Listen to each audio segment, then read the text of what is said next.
And hello, welcome everyone. I'm back for the Pool B of the first day of the FIDE Online Olympiad 2020. First of all, let's start with some small information about the format. It's a complex format for everyone. I don't know if you were with me, Roland and me this morning. It's important to know what is this online Olympiad. So let's have a look at that. First of all, sorry. First of all, it's a truly worldwide event. Over 150 teams, so 163 teams are taking place, and over 1,500 players from all over the world. Teams are split into 5 divisions according to strength and are further divided into pools within those divisions based on the time zone and strength. Today, we will have 3 pools, Pool A, Pool B, and C, that are the pool of the base division. As you can see here, next to the board, there is a format, and the base division has 30 teams that are split in 3 pools, 10 teams each. What is the format? The format is basically all these 163 teams are involved in this format, and every team can advance to the next division. From the base division, that is the division with the lowest rated players, 12 teams will advance to division 4. So 4 for each pools. Let's go on with the format because it's really complex and it needs some more explanation.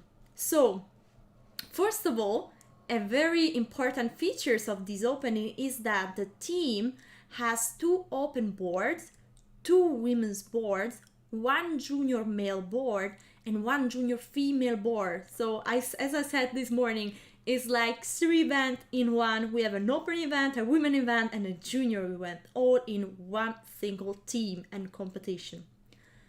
The team within each pool play a single round robin. And so as there are 10 teams for every pool, for each pool, they are going to play, I'm not going to play, but they are going to play 9 games, 3 games per day. So in the next days we are going to see other 3 rounds. This morning we saw the first 3 rounds of Pool A base division. This afternoon and this evening we are going to see the first 3 rounds also of Pool B and C. And tomorrow and after tomorrow we are going to say a round from 4th to 6th round tomorrow, Pool A, B, and C. And after tomorrow on Monday we are going to see the round from 7th to 9th. So, and after it we will know the name of the 12 teams that will advance to Division 4. And in 1 week Division 4 will start. Is really a huge event, a big event. And here I have also all the schedule of this event. As you can see, it's starting today. Today is the first day. It's such an historical event. I guess it's the first Olympian. Maybe somebody in the chat can confirm. I think it's the first time that an Olympian is playing Orion. And this is clearly, we know what is the reason.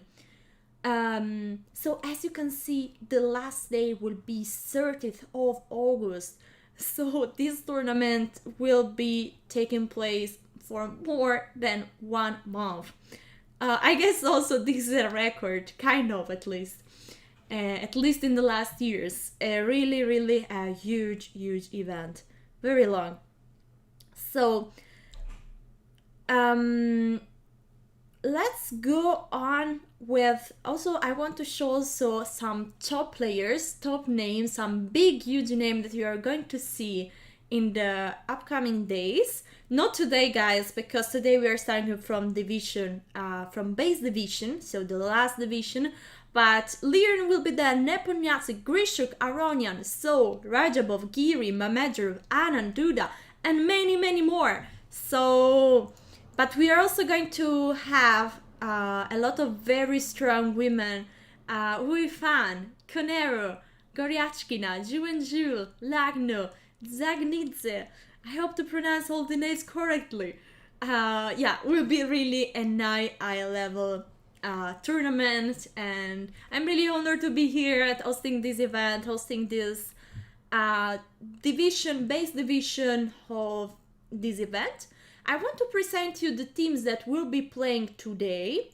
So here are all the team playing in the base division. This morning we had Myanmar, Brunei, Fiji, Guam, Oman, Pakistan, Macau, Somalia, Laos, and Bhutan.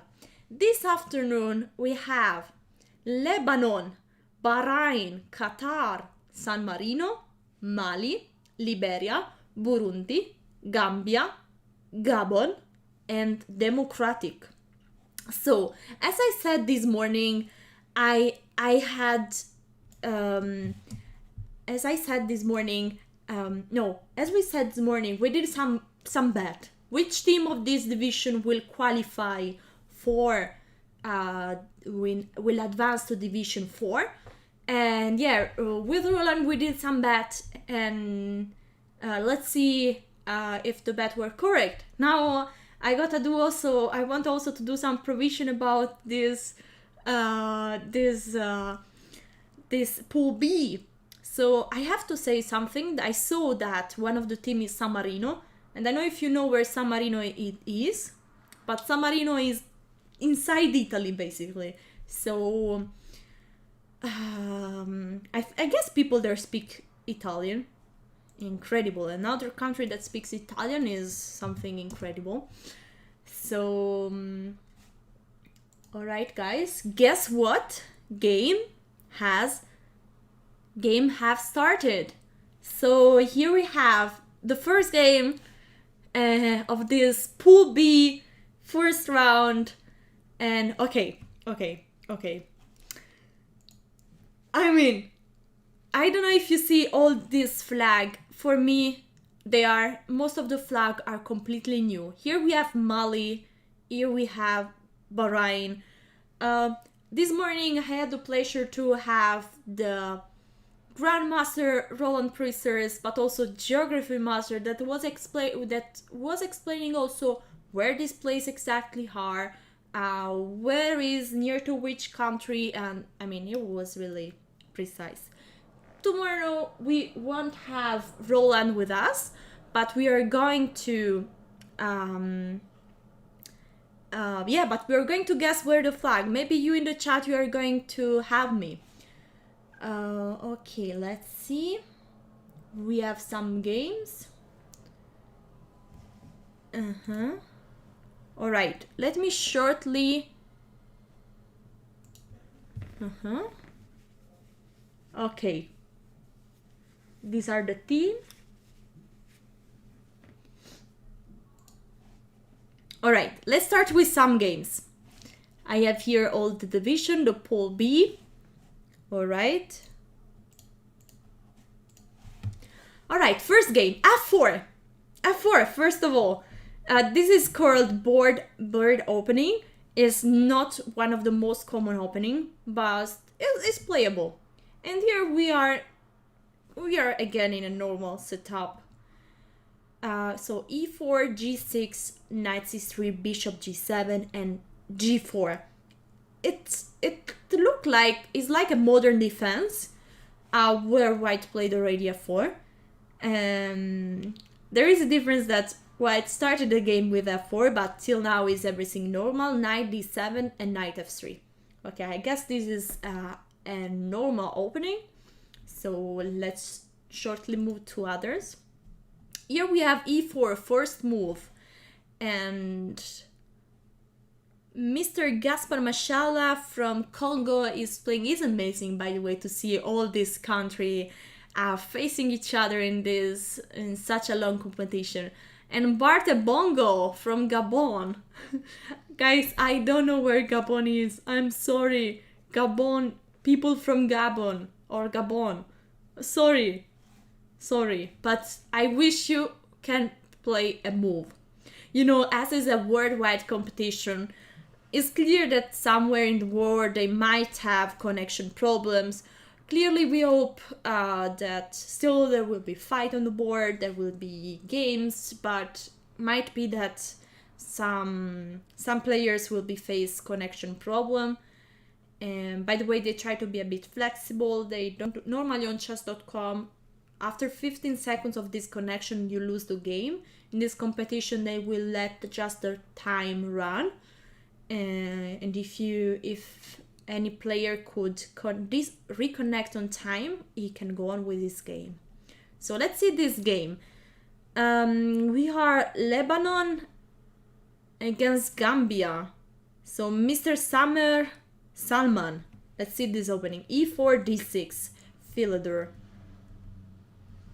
Knight D7 and D5. Yes, now is the Philidor. Now it's clear that it is a Philidor defense. Here there are many ways to play. I mostly try not to take immediately on D5, but I try to develop my pieces. Bishop E3, maybe H3, Bishop C4. Actually, yeah, Bishop C4 is the most common, then A4. And, you know, black has to keep care of the F7 point that can be very weak. So D take E4, D take E4, and Bishop C4, as I said.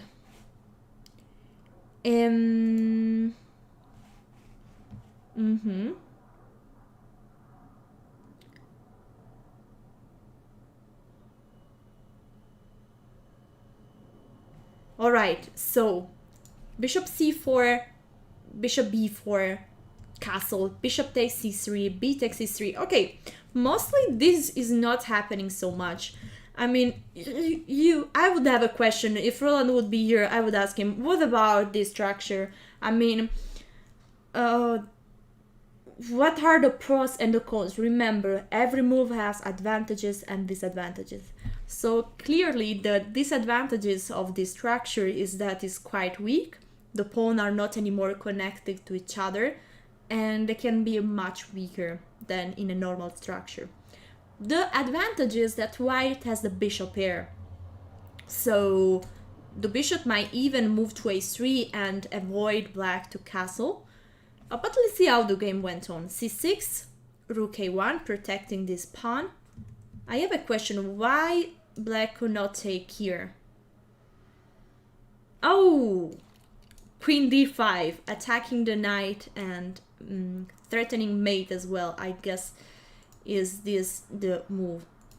Actually, yeah, bishop take f7 is better, because if queen d5, there might be knight d6. So the best move, and here is, guys, tactics of chess.com might help you to find always the best move, and in this moment would be bishop take f7 for a fourth check, king take f7, and queen d5, attacking two pieces and winning back the piece sacrifice, and this king will feel quite uncomfortable there. Alright, there is a plane over my head. I don't know if you hear that, but let's go on. C6, rook e1, h6, bishop a3. Yeah, as I announced, I mean, the bishop there could be very annoying, because it is preventing black to castle, first of all, and also it's not so easy to find a way to castle now. I mean, the only way that comes into my mind is to block with some pieces, maybe a pawn or, I don't know, a knight, the diagonal, and then try to castle. Because honestly, I think that long castle will not be that good. So yeah. Alright. But let's see how it went on. b5, bishop b3, a5. Oh, and queen d6. Wow. The pieces are really, white pieces are really, putting problem and pressure. I think white is already much better. We see also that there is a rating difference between white and black. And now this pawn is hanging here on e5. So I guess black needs to do something about it. But black played bishop b7. which should not be a good move as e5 is hanging. Yeah, knight take e5 and rook f8. Okay, rook f8 in order to protect here. I gotta say, guys, I will not wish anyone to have this position with black. It looks really, really bad. I mean, black is not just a pawn down, but his king is in the middle and white pieces are so active. I guess this game will be over soon. Wait. Here is written mate in 2. Who is going to find his mate? Who is going to find his mate? Chat, I see you. So, who is the one that is finding this mate? Mate in 2. Oh! It's amazing, guys! It's a great mate here! I really challenge you to find this mate because he's very cool. He's amazing. Yes! Here we have the mate! Here we have the mate! Here we have the mate with the queen sacrifice. Oh my god! Queen take f8 is amazing. Followed by knight take f8. And now bishop take f7 and it's checkmate on the board. Yeah, I'm excited. I'm not I'm not cheering for Lebanon. Sorry, friends from Gambia, but I cheer for chess and this was such a nice mate with a queen sacrifice. Amazing. Very happy to see that. Yes, oh my grub is my way to celebrate. All right. Let's go on. Let's see another game. Okay, this is probably a game of the same match. Is Lebanon against Gambia. Let's go shortly from move 4, from move 1. e4, e5, knight f3, knight c6, c6. Knight c3, bishop c5. I know that white here can probably take and then play d5. And is a good... I was playing a lot when I was younger. I was playing a lot this knight c3. That is called 4 knights opening.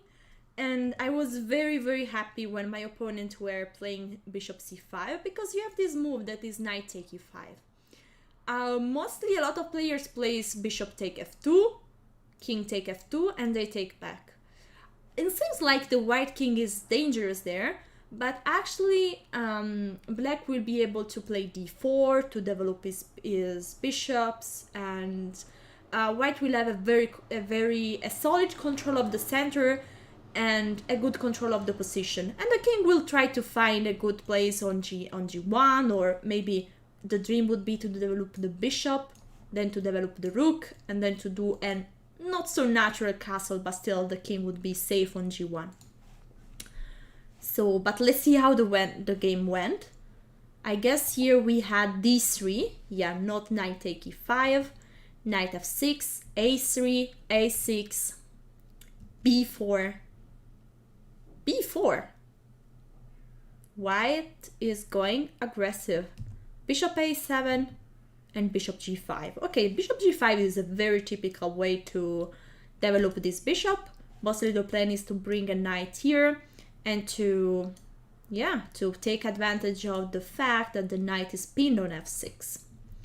So h6, bishop take f6, queen take f6, I guess knight d5, no knight d5 would be very logical because would force the queen to go back to d8, if not c7 would be hanging. But h4, aggressive,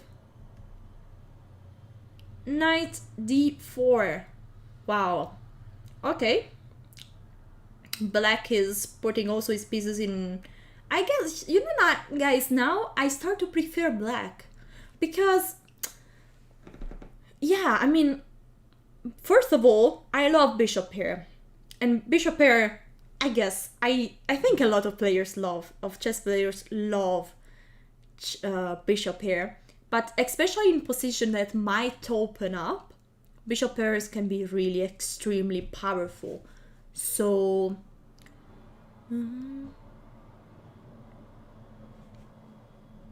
okay, 1 second, guys.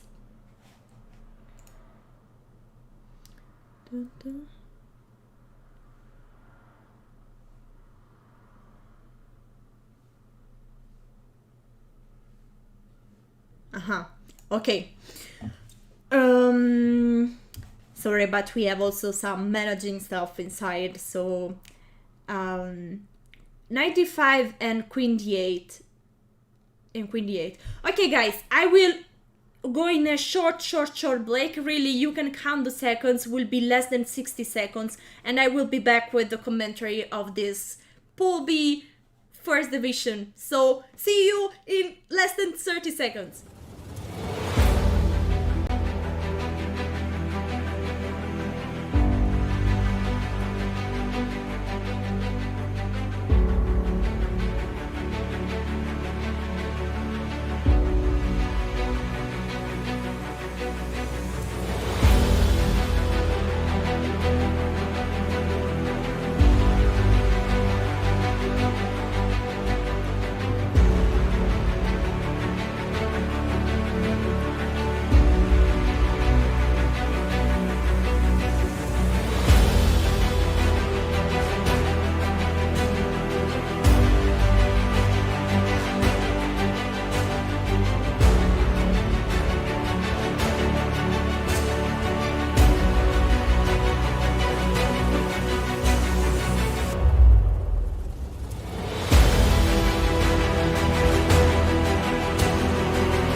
And guess who is back? Did you count the second? I guess should be a world record. And yes, we are back to the games.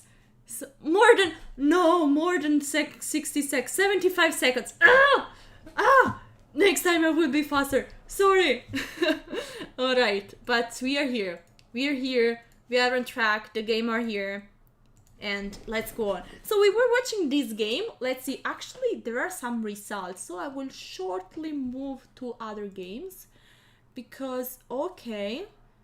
So Mali against Brian. Oh my god. I mean, black was like a machine. He lived white with no pieces. I mean, there is 2 rooks, 2 knights. Too much. Okay, this is also a nice mate on e2. Oh. Okay, bishop g2 was not a good move, guys. Always keep an eye on your king, because if you lose your king, you lose the full game. So bishop g2, not a wise move. Okay, here another results.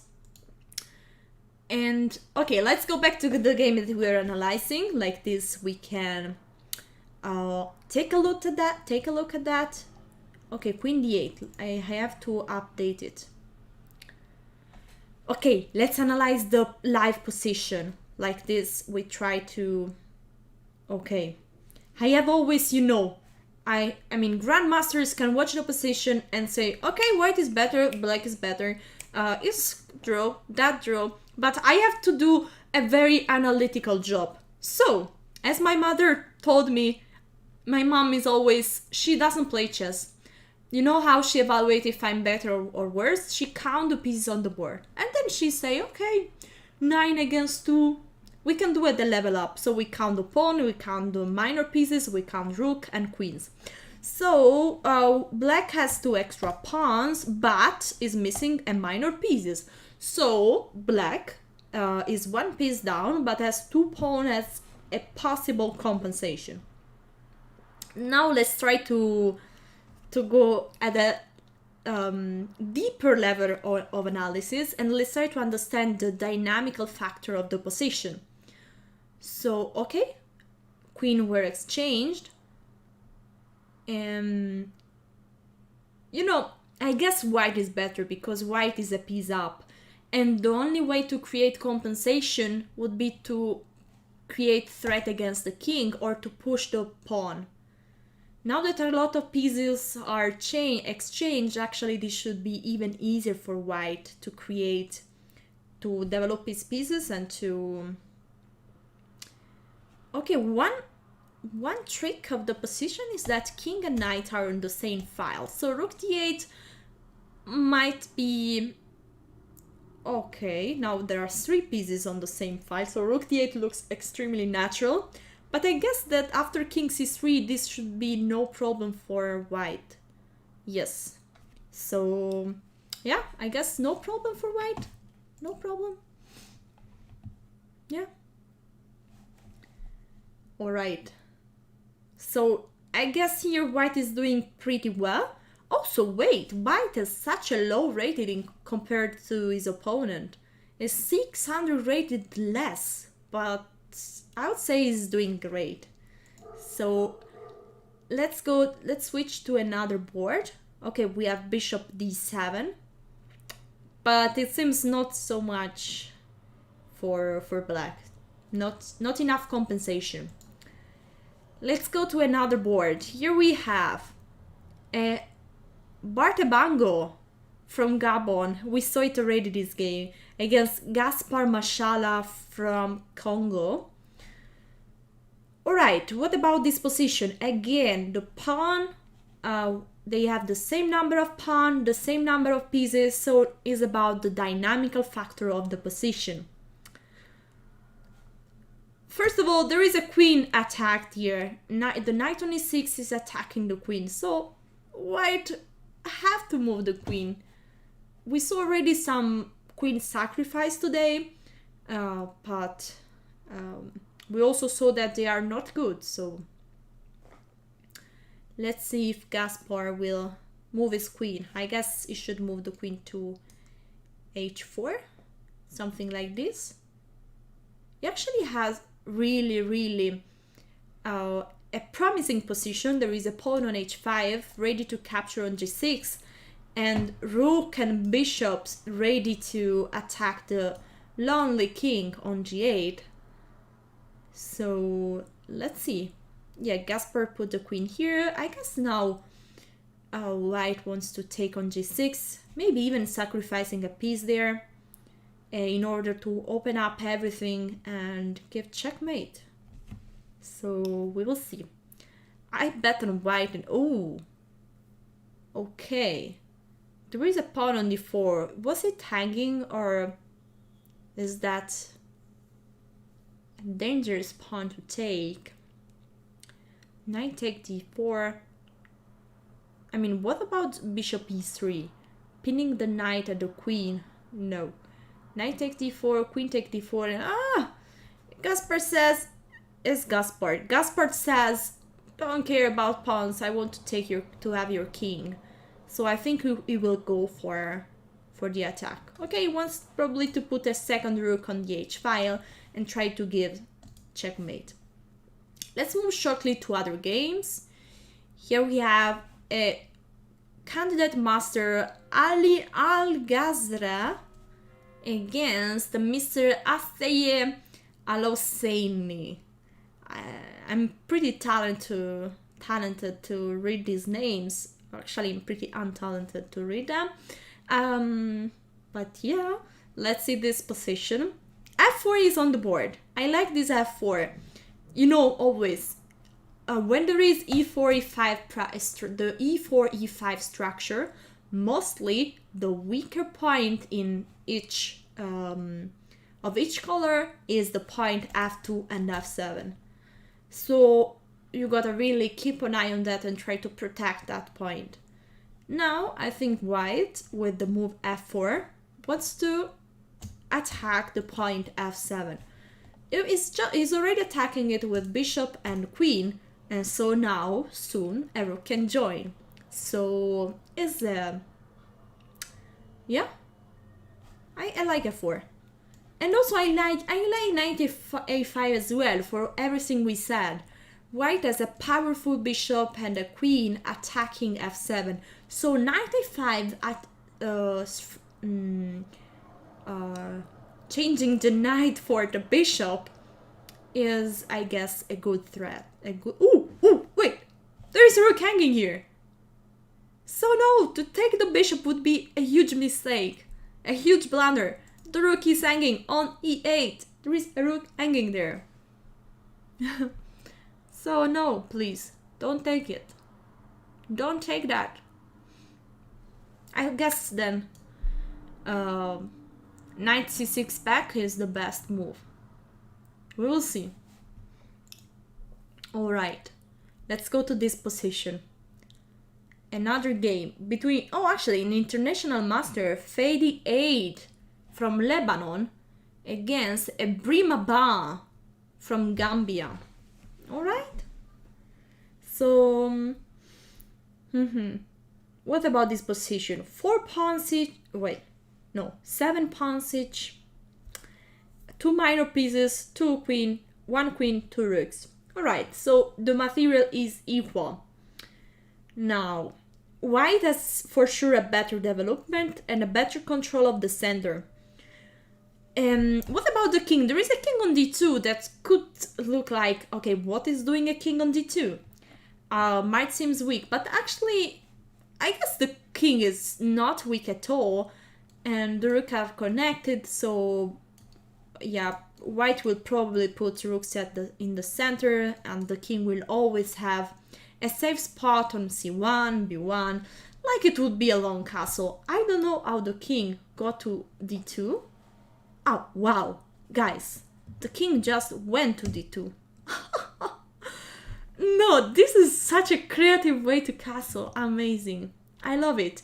Because white doesn't want to short castle, doesn't want to long castle because he can't. He can't long castle. And king d2 is just amazing. Connecting, I really like this move. It's creative. It might be not the best. Objectively not the best, but it looks so cool and is atypical, but it's a good move because connects the rook. Now the bishop is attacked here, so white is threatening to take because the rook is protecting by the other rook. So it's quite a sympathetic way to make a long castle. Bishop d7 and g4. This is the position at the board. All right, very good, very good. Let's go on in some more games. I think, yeah, you remember, no, this game we saw, yes, you remember here we were at queen g3. We announced that white is not caring too much about pawns, but white wants to give checkmate. Oh, bishop takes g6. Oh, wait. No. Oh my god. Guys, white wanted so much to give checkmate, but no, to take here is not good, exactly for this reason. Seems so good. I mean, white is attacking the rook, is threatening rook h7, queen h7, bishop h6. It seems so winning, but bishop f5. Oh, bishop f5 is one move, but it does 100 stuff, I would say. The rook is protected, the square h7 is covered, the queen is attacked, and c2 is attacked, and it's not just c2 attacked, but if black might take on c2, the rook on d1 will be hanging. So the position is completely lost for white, and white resigned. Okay. Incredible. How the tables in chess can turn suddenly. That's incredible. One move that changes the result of the game. All right, let's see one more game. Oh, here we had this end game where I said, wait, I said that black was supposed to lose. Wait, let me go. Yeah, white was a piece up, I remember. Yeah, queen d8 I said here, white should be fine. But let's see how it went. Rook e1. So guys, just that you know, my predictions are wrong. b6, a5, c5. So black is trying to open up the position to create some pass pawn. B takes c5, b takes c5, knight b3, bishop take a4. Yeah, actually, black got some counterplay because now there are 3 pawns for the piece. Knight takes c5, bishop c6, attacking the g2 pawn. Rook g1, protecting. Maybe to push would have been better. a5, knight e4. Oh, I see already what can be. Okay, now I am threatening to take.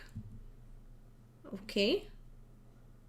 Knight d6, rook d8, knight c4, and bishop b5. Don't tell me that you took there. No, bishop e2, rook c8, rook e1, a4. King b4, and rook b8, king c3, and rook e8, knight d6, and suddenly the blunder. The rook on e2 is hanging, and this bishop is not hanging because there is a rook hanging there. So let's see it back again. Knight d6, the blunder. Yeah, and now is suddenly black 2 pawns up. So is black winning? Is black completely winning in this position? This pawn is 1 square from promoting. And I mean, I guess to win this would be enough to place a rook here, which is still not so easy. But I guess that black has all the time, even to to push f5 to bring the king. Has really a lot of time, is not in a worry. So yeah. All right, let's go to another game. So here we have Bahrain against Mali, and okay, this game I don't remember which point yeah, now I remember. Knight f5, queen b5. I was hoping that black was not blundering the rook. Bishop e6, but wait, there is a knight here. Wait, isn't white a piece up? b6. Wow, incredible. Bishop take, a take, and queen b5. This position, white is actually a pawn up after all this line, so it's still a better position for white. So rook a5, queen b4, rook a8, and f5. Yes, I like this. I like this f5. It's like, this move is playing a bit against this bishop. This bishop is not joining the game because would be very powerful, this bishop, without this pawn. So I guess to take would be a mistake. So f5. I like queen c6, f take g, h take g, and queen b3. Attacking f7. Rook 5 a7, protecting this pawn. Knight g3 and b5. It's not so easy actually to play this position. I mean, white is a pawn up, but there is some pressure on the h file, and I don't know how white should proceed. I don't find a plan for white because this pawn is quite weak. Maybe white should just sacrifice it for initiative. Rook f3 was played and queen c4. Yeah, honestly, I mean, I guess after changing the queens, how to protect this pawn, Yeah, maybe rook here, attacking both of that. Rook c2. It looks so strange. I don't know, maybe try to play something like f5 could be an idea. I guess that black here is has enough compensation for the pawn. And so we will see. We will see. Let's see the position. Queen c4. White played rook b1 but lost the pawn. Rook take a2 and rook take b5. Queen take b5. Rook take b5. Now I guess rook c2 might be a good plan. Rook a1 check, knight f1.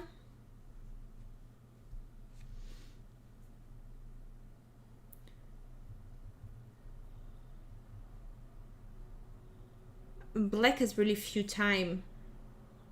So I will try to bring a second rook.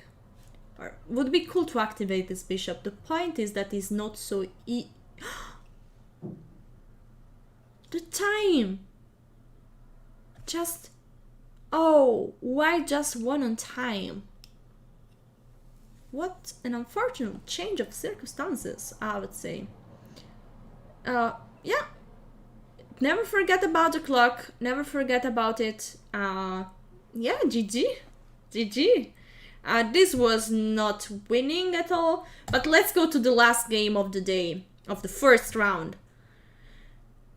Oh, black is one square to promote. Rook I guess is clearly winning for black. But wait, white was winning. White was winning in this game. White was completely winning. Yeah, was the game. I have already. So yeah, I was already quite confused about it, but now white is completely winning. Black is completely winning. I guess everything is winning. Oh, yeah, especially now. I mean, just a stalemate could save white, but I guess we are not going to see the stalemate. But we are going to have a GGO. Yeah, a GGO for black. Black is slowly pushing his pawn. Now, really everything wins in this position. Everything. King g6. Oh, wait. You know, I got a stalemate. Something like... Yeah, to play rook b3 at one point, like... Yeah. Oh, come on. The stalemate is not possible. GG. Is a GGO. And this is the last game of the day, of the first round. I will shortly spend few words about the format. We are in division, base division, and okay, let me. Okay, this is the format. We are at the stage 1, so the stage of the division. We are now at the very first day of this huge event, very long event, and we are in the base division. So 30 teams are facing each other. Actually, they are divided in 3 pools, 10 teams each, and the first 4 teams of each pool will advance to Division 4. So we are currently commenting on the pool B. This morning we saw the pool A, and this evening at 7 p.m. Central European time we will see the first 3 rounds of the pool C base division. So is there a mate? Mate is on the board. Yes, there is a mate on the board. So all the games are finished. This was the first round. I hope to be soon back with all the results, all the pairings and scoreboard, because there are really so many games, so many teams playing from all over the world. Somebody's playing from his phone, somebody's playing for his computer. Arbiters are exploding, but they are doing a good job. So I hope soon we will have scoreboard, we will have the results. and we can understand a bit more. So guys, very nice mate, GG, yeah, I see you. Yeah, exploding, Monkaes, exactly. You're exploding. So we are going to see each other in very few for the round number 2 of the Pool B of the base division. Is such a long way to explain the format. Alright guys, see you in about 5-10 minutes for the round 2. See you!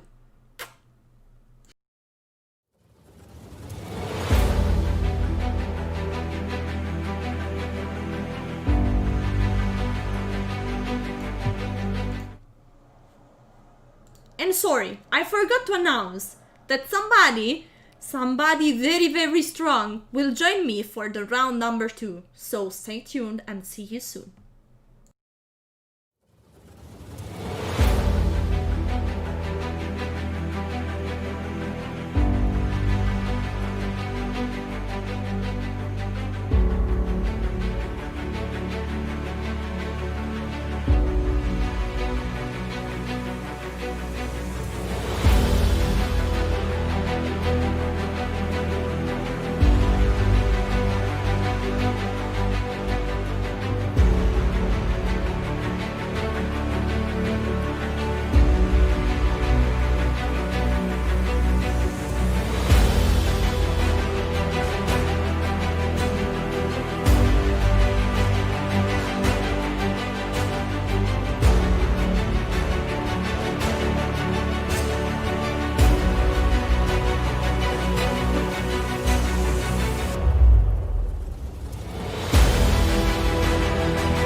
And hello, welcome back. I'm ready for the second round. Actually, we are ready because soon, in about 5-10 minutes, the second guest will join. You in the chat, you can try. It's not Roland, I can say you're ready, but you in the chat can try to guess who it is. He's a very, very famous streamer. So try to guess it. Let's see. So the game should start soon. Oh, actually the game already started, so we can immediately go through the game. I will shortly talk about what we are doing. We are here for the online Olympiad. There's a competition from all the world, all the countries of the world. More than 1,000 players are taking place, and over 163 teams are here. So every team is composed by 2 open boards, two women's board, 1 junior male board, and 1 junior female board. And teams are split into the 5 divisions according to strength, and further divided into pools within those divisions. Now, currently, we are at base division. It's the very first day of this extremely long event, and we are at the pool B. This morning we had the first 3 rounds of pool A. This afternoon we are at the second round of pool B, and in about 4 hours the pool C is taking place and will start. So yes, not chat, you are wrong. By the way, in about 4 hours also pool C. But now, soon, we are going to see the game of the second round. So, I guess they are started already. Yes, White is thinking a lot if to play G4 or B4. Yeah, there are many options at the first move, so White is taking some deep thought about it. And yeah, he has to choose wisely because he's facing a field master, Fediedi from Lebanon. So let's go to some other games. So here we have 2,000 rating, yeah, facing each other. Egypt against Gambia. Alright, let's see the first move. E3, E5, C3, D5, Knight F3, Knight C6, Queen B3, A6. Okay, sorry for these faces, but this was a pretty weird opening decision for White. I think that I can easily say that I never saw it, never, and yeah, that's the first time for me. I never saw this opening. But yeah, there is always a first time. We will see how it will proceed. And yeah, you see a raid from Ginger GM that will joining soon the commentary, so congratulations to who guessed this. And so Simon from Ginger GM will soon joining it, and hi, a lot of value to this commentary. Very happy he will give me some help. So yeah, but we will be prepared. So let's see what is happening here. So 95. Okay, let's see shortly the opening. E4, E5. This is a Sicilian. E6, D4. C takes D4, Knight takes D4, A6. Bishop B3, Bishop F5. Knight B3, Bishop A6. I guess this is all theory. I was playing this opening with black, and then I changed because my results were very poor. But I wish something better for Ezio Righi from San Marino. So guys, I'm an official fan of San Marino. No, joking, I should be impartial. So, but just that San Marino is basically a small country inside Italy, and they speak Italian. They are basically like Italian, so, you know, I'm from Italy. But yeah, I'm completely objective and doesn't matter. So, Knight C6, Queen G5, no, Queen G4, Knight F6, oh, and Queen take. Might be dangerous to take there. Might be dangerous. Let's see. Rook G8 and Queen H6 and Knight E5. I don't know if this is all theory. It seems like black didn't think too much, so might be that this is all theory. I will need to ask some grandmaster. Yeah, what I can say, white as a pawn up is a pawn up, but there could be some good compensation for black. I mean, the g file, also the f2 point, so yeah, it's still a fight, and there is, yeah, we are going to see still a fight here. Let's see. Let's move to another game. Okay, let's see if here, yeah, white still didn't choose, so let's go on to another game. All right, so guys, I guess the super mega extreme great guest is going to join me, so I will ask him everything about this position. So see you soon.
we are back. And as I announced, I have the pleasure to have here as a guest Simon Williams from Ginger Jihad. Hello, Simon. Thank you so much for joining here at this Hello. last minute call and for the Feed Line Olympiad.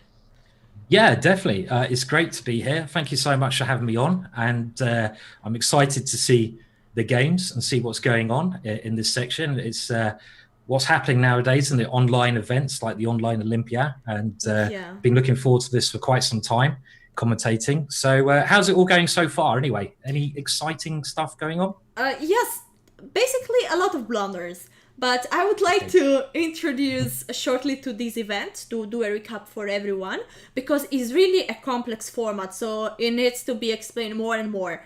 Basically, there are 163, now I learned everything, 163 teams and over 1,500 players, and there are two stages, the stage 1 and the stage 2. The stage 1 is like a selection stage that will provide the teams for the stage 2, in that they will fight in a knockout event. So now currently we are in the stage 1, and in the stage 1 there are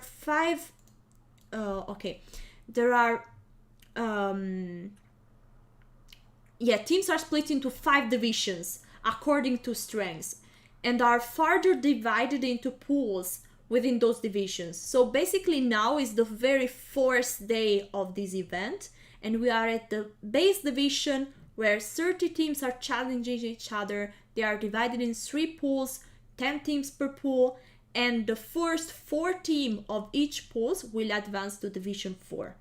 So now we are really at the very first day. The time control is 15 plus 5. And and the game, this is the second round of the Pool B. So, okay, good. Yeah. I mean, so it's obviously quite complex for people to follow, but I guess what people need to know is it's the early stages of the tournament, and you've got to win to get through to the next rounds, and it's a great way to get more people online. FIDE doing a great job here with chess now moving to the internet and chess.com supporting it, and so you've had lots of blunders so far. I was watching a couple of them earlier on. It looked like pieces were sort of dropping all over the place at one stage. But we also have some quite high quality games as well. Yes, we have it as well. And what is very nice that we see people from all over the world facing each other, also fighting against a connection problem and trying to do their best. So many elements, many different things going on. So, I mean, the great thing with chess is how it can sort of bring together so many people from different places all around the world, and no matter what age you are, what background. And this has always attracted me to the game.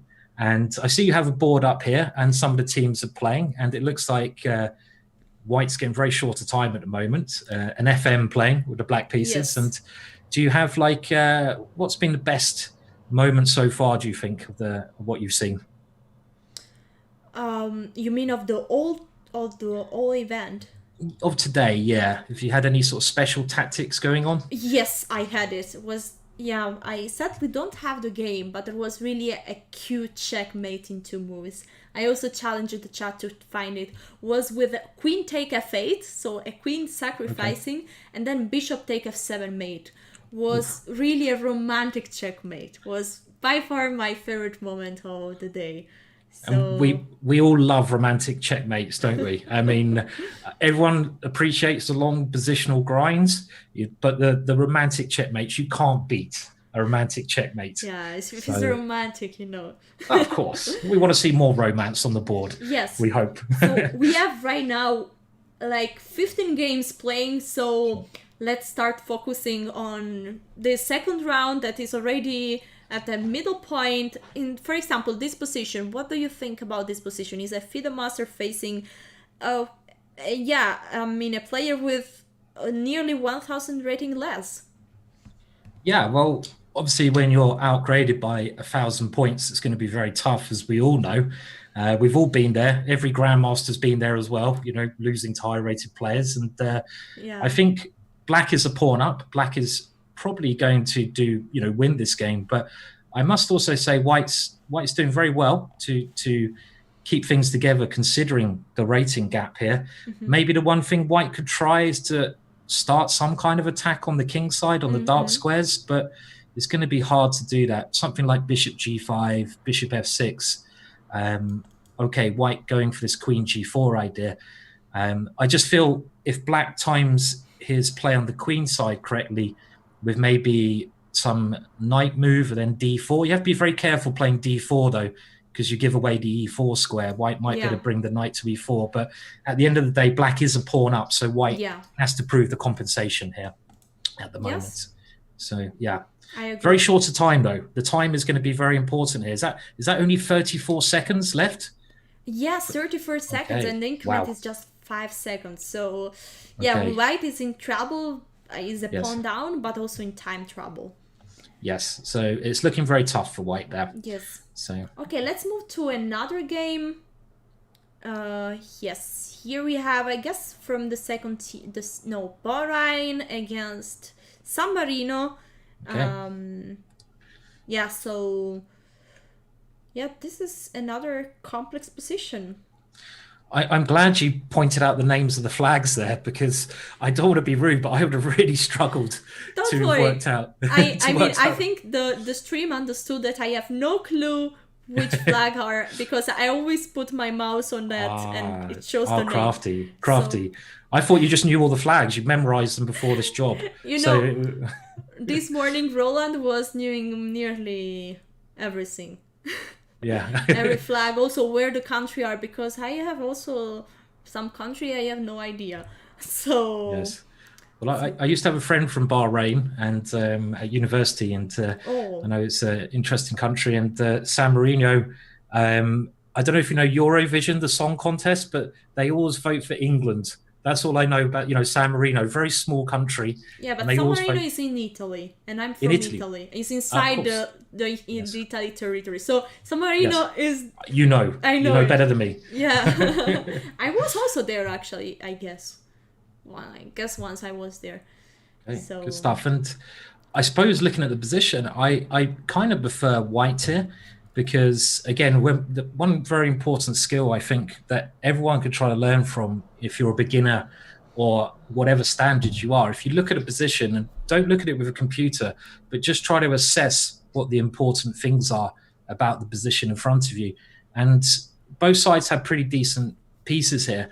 They're equal on material, but Black has one really big weakness on e6, and the square in front of that is also a big weakness. And White can try to put a piece into that square in front of e6, or just attack the e6 pawn. So I think White positionally is doing very well with this pressure on the half-open e-file. Definitely an advantage for White, I think. I don't know if you agree with that one. Yes, I definitely agree. I also, when I watch the position, I first try to count my fibula. I try to see if it's equal or not. And if it's equal, I try to see the statical and dynamical point. And definitely 6 and the e5 square are 2 weak points, and White, I mean, still the position is quite close, so it's not easy. It's a slight advantage, I would say. But I would definitely prefer to have White here, because it's a comfortable position. Yes. And how do you think should White proceed? What could be a plan to increase the advantage? If I was playing White here, I would either try to do something on e5 immediately, but only if that helps me. Otherwise, I'd just try to improve my position, because it's one of those positions where you can maybe sit on, because I don't see any plan for Black. You should always watch out for pawn breaks that your opponent has, and I don't think Black can really do much here. So I'd even try to maybe just gain some space with h4. And I love playing that move anyway, Harry being my favorite pawn, but I'm probably going to suggest h4 in every position, I'm afraid. But so h4, if you want to know what I'm going to suggest, h4, just h4. But maybe another idea which could be quite clever is the bishop on b1 may look good, but maybe we can try to arrange to play b3, like bishop a2 or bishop c2 and b3, and try to transfer the bishop to the a2 g8 diagonal, because then we place pressure on the weakness on e6, this backwards pawn. I like this idea. So this could be another way. But I think the important thing in positions where you have this kind of advantage, and if you look at top players, they don't rush their moves, and they take their time to build up the position. Did he play h4? Yes, h4 is on the board. There you go. Of course he did. Good stuff. I don't know if I should call the arbiter and say this Mr. Danilo is listening the commentary. Yeah, no, I guess not. Everyone knows about h4. It's always a good move. So it's. I mean, the good thing about h4 is you have two sort of slight plans, and what you've done here after h6, you kind of created another weakness, which you've pointed out there, the g6 square. Yes. And a lot of time to win these positions, you don't actually do much. You wait until your opponent makes worse moves. Mm-hmm. And that square you've pointed out there is another massive weakness. I could even, at some point try to go g4, but that's very risky. I don't think I will be playing that one. It gives black a lot of counterplay, but I could also think about getting a knight to the g6 square at some point, maybe later on. So white's position is improving, definitely here. Mm-hmm. Good position. All right. So your white looks promising, and we got to notice that there is a rating difference, 500 rating. So I was wondering about the rating of the player from San Marino, because is he really a FIDE master with 1569? I mean, I don't know if I believe that. That seems a bit strange. You're right. So. Might be that the rating is not accurate, because might be that they just got today. The rating is like the first time they are playing on chess. Yes, I think so. Online. Yeah. So yeah. Yeah. Okay, let's go to another game. Here we have another San Marino against Bahrain again. Okay. Well, I mean, interesting position. I mean, a lot of people often talk about this difference here with the bishops and the knights. Like two bishops are supposed to be so strong, aren't they? Everyone goes, the two bishops. We love the two bishops. But, I love the two bishops. oh, you love the two bishops. Well, most people do. I mean, and I think you're on the right side of that.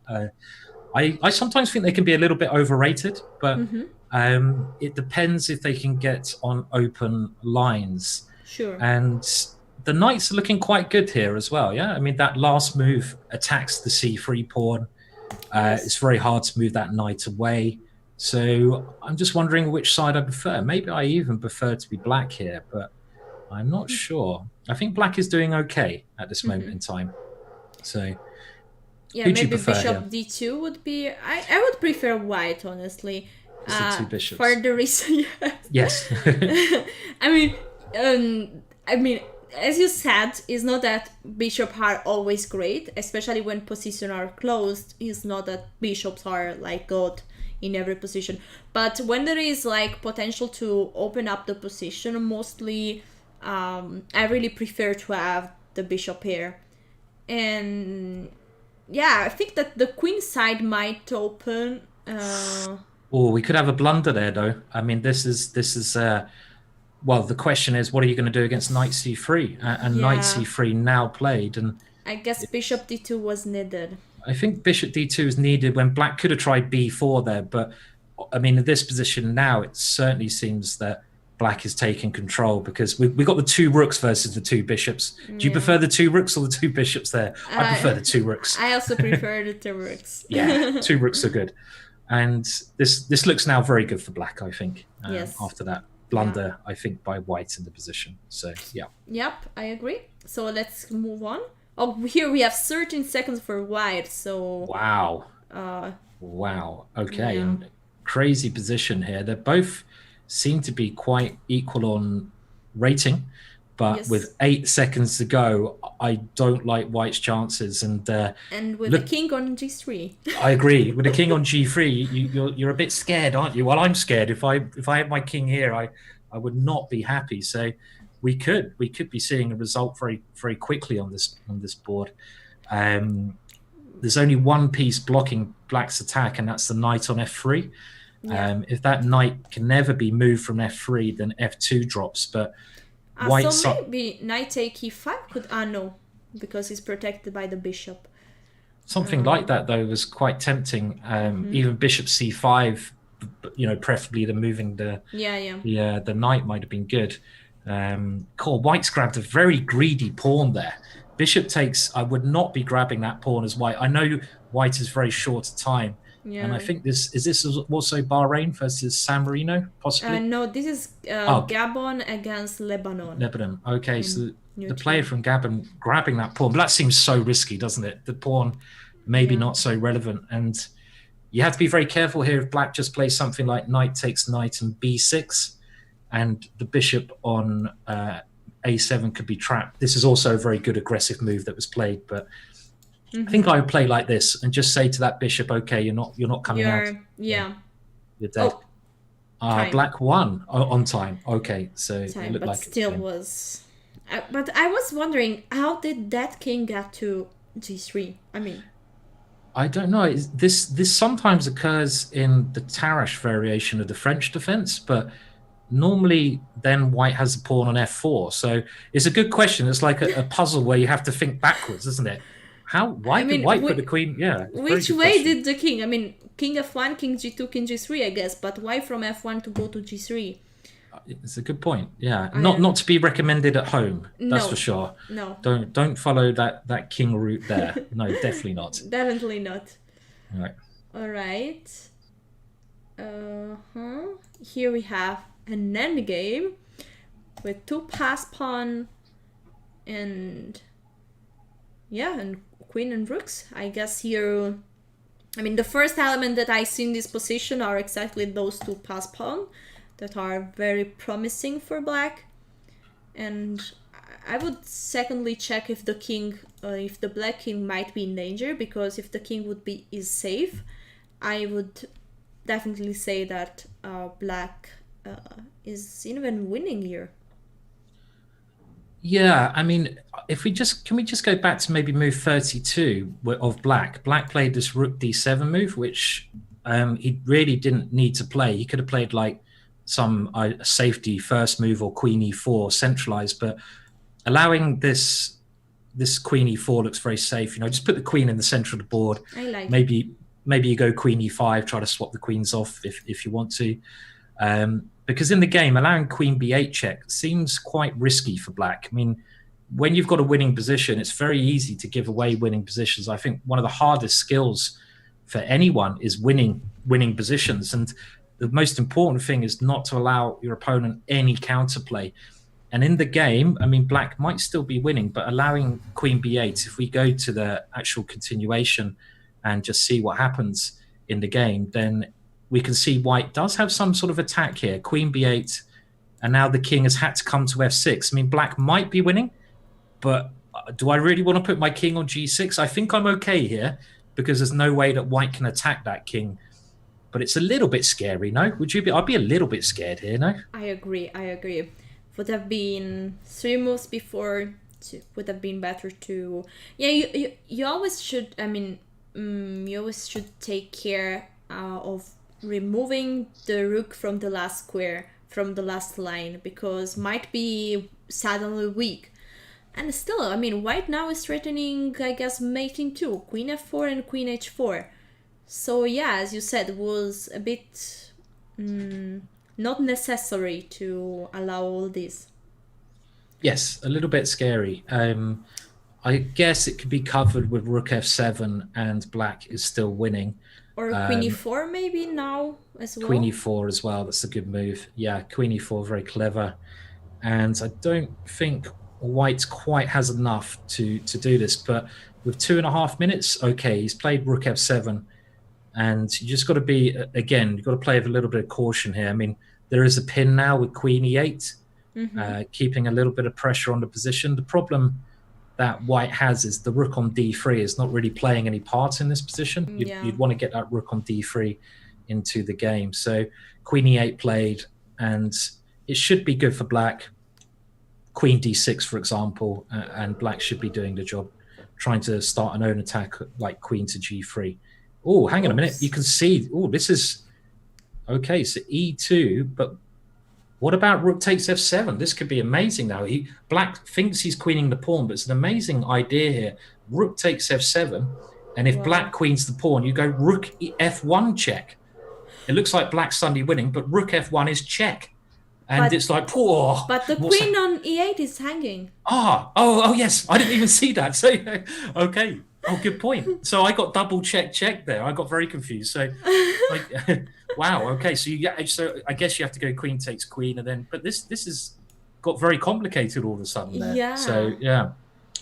I mean, suddenly the very strong pawn are not anymore on the board. Probably d4 might also fall because, yeah. So this is very unclear. Is there even anything better that white can play there? Okay, he's gone rook to f2. Has he gone rook to? Oh no, he hasn't played a move yet. No. Okay. See, I'm okay when there's one queen on the board, but as you saw there, as soon as two queens come on the board, I just can't calculate anymore. my calculation goes totally out the window, so that confused me even. Mostly, as in life, also in chess, two queens on the board might be too much. So yes, too much, definitely. I think so. So what can white do here? Well, I think the line you showed still keeps it very unbalanced, and but also just queen takes e2 played first. Simple move, just simple chess. Yeah, I mean, as more different is that maybe d4 will not fall in this line. Yeah. Might be that black can protect that pawn. Yeah. And yeah, but let's see. There are so many options because both king are quite exposed. So it's true. Yeah. And now, okay, so rook takes f1. I think it could come down to these king positioning here. I think we've had a draw offer. Am I right in saying that? I've just seen it. Is that from black? Black has offered a draw here? Yes, this is right. I mean, if I was white here, would I take the draw? I'm thinking it's equal material. And I think black must be very annoyed with that last move. Clearly that e2 move, even though all my excitement was kind of out of place there, it wasn't a very good move because black lost his most important pawn. And sometimes I get very annoyed if I play a bad move and I just want to, just have a draw, even if I'm better somehow. So is white going to take the draw? Would you take the draw here if you're white? It's hard to say because I would say that white is as a psychological advantage here, because black ruined a great position. So, but objectively, don't know. I'm generally a fighter, so if I see chances, I keep going. I don't take a draw. So it might be that I will go on. Yes. Yeah. Well, and I suppose. What about you? I don't know. I mean, I'd be trying to calculate here what happens if I go queen takes f1, because as you pointed out, a draw has been agreed, as we say. That would threaten the checkmate queen to f5 check and then queen to h5 check. So rook f7 would be critical. And now if I didn't see a good move for myself as white here, I think I'd take the draw. You could play queen g2 and the ending might actually be quite okay for white because is the passed pawn weak or strong? Yeah. It's one of those pawns which you could say all of a sudden it's quite easy for white to attack that pawn. So I think a draw is fair enough there, really, after what happened, with the things beforehand. So good. Okay, let's see. Let's move to this game because it's very short time, and the position seems, at least from the material point of view, seems balanced. Was this a position where white was doing very well, we thought earlier? He played h4, so it seems to have changed a bit now. Yeah, I mean, looking at this position, I'd say black's suddenly better when white was totally in control. And if you look at the time as well, white's time is a real issue. I think the problem white has is if look at black's pieces. Black's rook is on the open file, fantastic rook, and black's knight is also very good. That knight is going to hit the pawns, and white's bishop very bad on c1. It doesn't really have anything it can do. So certainly black has turned this game around, and black has a big advantage. So I wonder what what White did wrong there. White must have maybe played something a bit too quickly, and I think this is going to be a black win I the way it's agree. going. Yeah, Probably also time. Yes. there you Time go. You out. called it. Yeah. So All okay, right. Oh, this is very early days. This game. yeah, I guess they because sometimes there are problem of connection, and so might be it's not like how like normally on chess.com that if you disconnect after 15 seconds you lose the game, but they just let the time go. So might be that both player had issues with connection, and so we are very early at a very early stage of the game, but with quite few time. Sure. And the countries here, is it Turkey versus Ireland? Is that right? Or is that. I'm not sure if Turkey's in this division. Okay, I'm trying to work out the flags. Yeah. Don't tell me off, people, if my flag recognition is pretty bad. I need to work on my flags. No. That flag is flag of Turkey. You're completely right. Okay. But I'm not sure because sometimes can be that you have a flag on chess.com, but maybe you are resident, you are living in another country, and so you Okay. can play also for another country. We had Aha. in the previous poll a Right. player from a wrong division. So yeah, Okay. I get it. Turkey is not in this Not in this in this division. Okay. division, so might be another country. Okay. All right. So the flags might be wrong there. I remember one bit of information. I don't know if have you seen the Magnus documentary at all? Magnus Carlsen No, documentary. I didn't see that. Okay, it's quite well known that one of the things that Magnus did when he was very young, he memorized every single capital of every country in the world when he was probably like 6 years old or something. Oh, And he was like not just a genius at chess, but it was around that time that people started, his parents started to recognize that, hang on a minute, this guy's got quite a good brain, and he had this graphic memory, so he could basically remember nearly everything he saw. Okay, well, Black's won that quite yeah. prematurely while I'm speaking on time. Yes. Actually, I got the notification that this is not a tournament games because sometimes also this can happen. Okay, That it was they sneaking start in. games after they finish their own game, they start other games, and I'm still following them, and Sure. so we Okay, get right. confused. There are so many Okay. games that.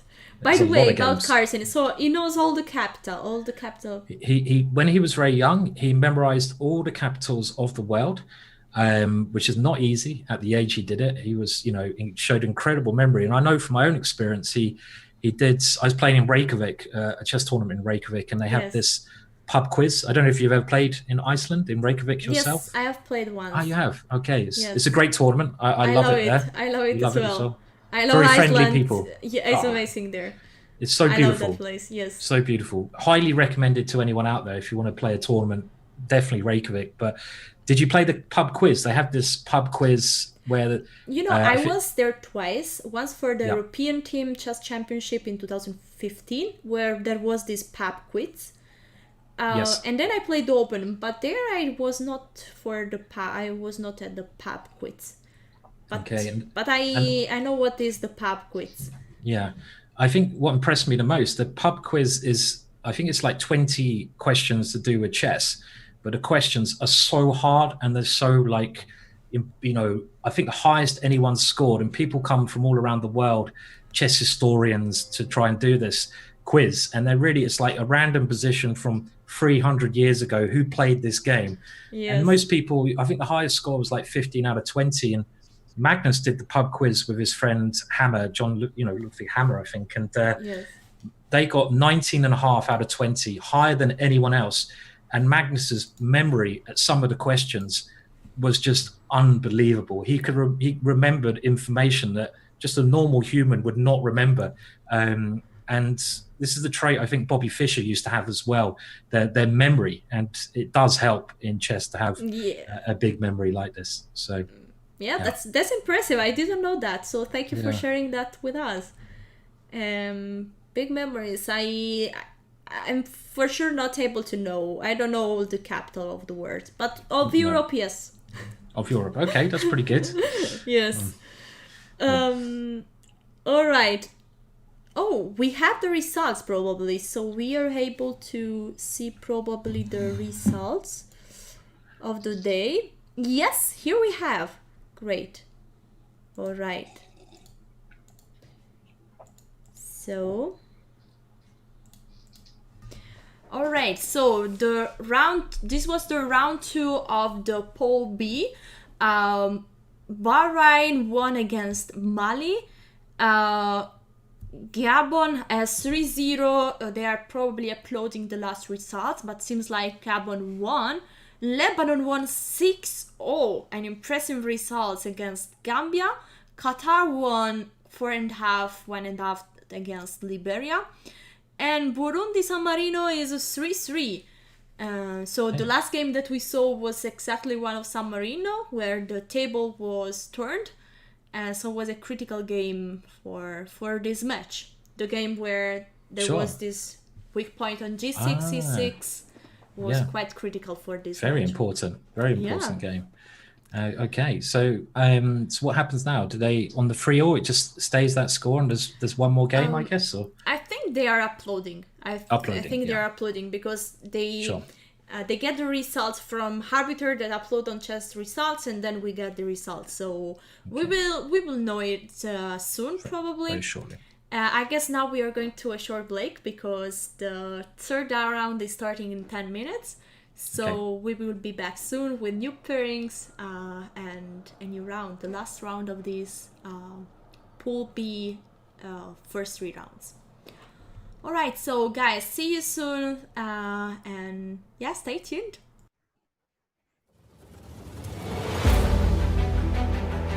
Okay, good. I think we survived that okay. So no, same with you. No, thank you for making it so easy. So good. Yeah, it's okay. Only one more game, then we can. So, but I had no idea what I was commentating on. It was quite funny. So I'm going to just.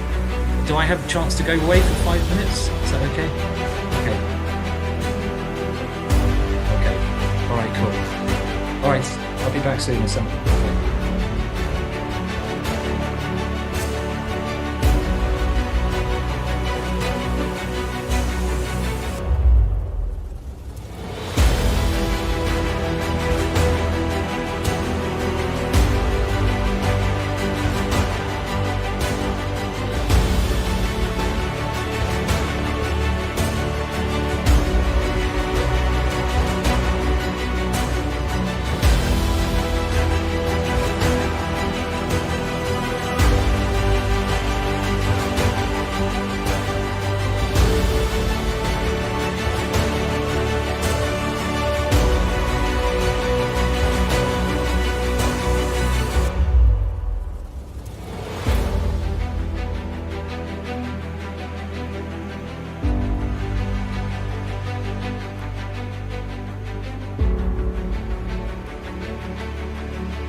And we are back.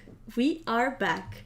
And we are ready for the round number 3 of the Pool B of Base Division. If you just turn in, we are going to explain it one more time. What is the format, what is division, what is pool, everything. I'm here joined by Simon Williams that joined in the last minute the coverage of this Pool B.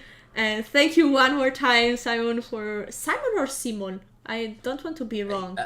Either way is good. I think it's Simon in England, but Simon in France and Italy is also okay. Simone in Italian. Simone. It sounds more foreign and romantic. So just call me Simone.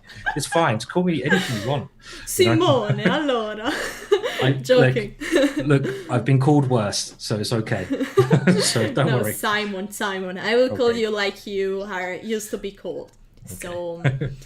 So we are here for the round number 3. And here next to the board you see the results, actually the updated results of round 2. I talked shortly with another Simon that is working behind the scenes of doing all this work of those on the scoreboard. And when you don't see 6, for example, Mali against Congo is 3-2. There is one game missing. It means that the team didn't provide one player. Actually, that both teams didn't provide one player. So basically, they played just on 5 boards. So there was a problem, but the results are all updated here. So I guess no, this is not a game. It's just all player that I'm following. So the game will start very soon, in about 5 minutes. We are going to see one more time the format of this event. As I said, it's quite complex, so it's good to go through one more time. We are here, I guess, at the first edition that was ever played of the online Olympiad, I guess. I'm not sure. Simon, what do you think? Yeah, I think so. I mean, obviously, with the situation in the world, everything's kind of moving online now, which is great. I mean, it's probably the future of chess as well. Obviously, with the moving online, there's going to be teething problems until everyone's worked out the best way of doing it. But it's a brilliant way to connect loads of people from different places around the world and have competitions like this. As the Olympiad is, I'd never been to Olympiad, but I know they're amazing events and the real highlight of every 2 years, the Chess Olympiad. So now having something similar online can only be a brilliant thing, bridging nations and having serious competition. So yeah, great stuff. That's good. So as you said, is connecting people for all over the world. These are some numbers: 163 teams and over 1,500 players from all around the world. Teams are split into 5 divisions according to strengths and are further divided into pools. We are currently hosting the Pool B, the first 3 rounds of the Pool B of Base Division. So let's have a look at the divisions. So basically there are 5 divisions from Base, then Division 4, 3, 2 and Top Division. We are currently in Base Division. This is the very first day of the full event that will take more than 1 month to end. The last day is 30th of August, so really a long time. Also, this might be a new record, one of the longest tournament played online, at least in the last years. I guess candidates in the past were lasting really long. The world match were lasting really long time, but still 1 month, more than 1 month. I love it. I mean, it brings back to sort of, again, we're talking about romantic chess, and I remember the old, world championship matches, which basically went on for years. Kasparov, Karpov, 4 months later, they're still playing each other, because kind of thing. And some of the best and most famous chess tournaments historically were played over much of a longer time limit. So I approve of these long tournaments which hold a lot of interest. So yeah, it's a good thing. So it'll be loads of fun to watch over the next month, definitely. Yes. And today we are starting with the low division, but soon we are going also to see in this event really big name playing here. Dinglier, Nepomniachtchi, Grishuk will be here, Aronian, Wesley So, Rajabov, Anish Giri, Mamedrov, Anand, Duda, and many more. So these are just few names, few of the top players. We also can have a look of some of the top women here, some big name also here, Hui Fan, Konero, Goryachkina, Juwenju, Lagno, and Zagnitze. I always have issues to pronounce her name properly. I hope one day I learn it. And yeah, so we are now waiting for the round 3 of the pool division. And now I want to do a bet with you, Simon. Okay, I have been known to take the odd bet in my time, so I will happily take your bet, whatever it is. So, Okay. I mean, this morning I did with Roland a bet about. Okay. I mean, I didn't say it yet. The first 4 teams of each pool will qualify to the Division 4, so we advance there. So this is the Pool B. As you can see in the layout, I don't know, do you see the stream also? I do. Yeah, I can see it. Next to the board, there are all the teams. There are also the results of round 2. Sure. Which team do you think would advance to Okay, well, I'm actually also looking at the Twitch chat, so twitch.tv/chess. So hello, everyone in the chat there. We'll try to keep an eye on some of your comments there. And I can see someone mentioned that Lebanon have won every single game so far. So I think that's a pretty safe bet. I'm going to go for Lebanon. So also Qatar, I know, have a very strong sort of chess sort of, so I say sort of, I don't know, company, federation. They hold a lot of great tournaments. They have done over there in Qatar. I remember I commentated once over in Qatar. So I'm going to say Qatar would be another team I'm going to go for. Bahrain, I'm just looking at the scores, and I like that 5-1. You know, I'm not. So I'm going to go Bahrain 5-1. Seems like a pretty good bet to me. And my 4th team, I don't know who am I going to go for as my 4th team to go through. That's the tough one. I'd love to say San Marino, but I don't think they're going to do it. Can you help me out? Who do you think is going to be the 4th team?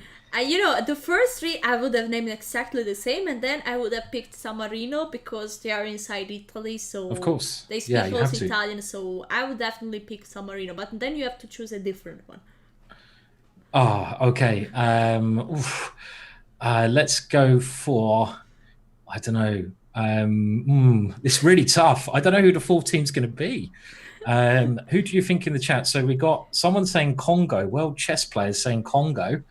Maybe it'd be lovely to see some of the African teams go through, because historically in the Olympiads, the African teams are generally lower rated than the other nations. So I'd love to see an African team qualify. So I'm well up for Congo or someone else saying Gambia. So let's say, okay, I'm going to stick my neck on the line, and I'll go Congo. I'm going to go Congo. Okay. Yeah, let's do it. What are we betting, by the way? Is it, as we say in England, is it a sportsman bet? So it's a little bit of pride. Yeah. I don't know what are we betting on. We'll do a sportsman bet, a friendly bet. Friendly bet. Okay. Friendly bet. If we will see in real life a beer for sure. Well. That sounds good. I will always bet a beer. But for me, alcohol free because. Oh, okay. For me, I will take the alcohol. Yeah. Okay. So.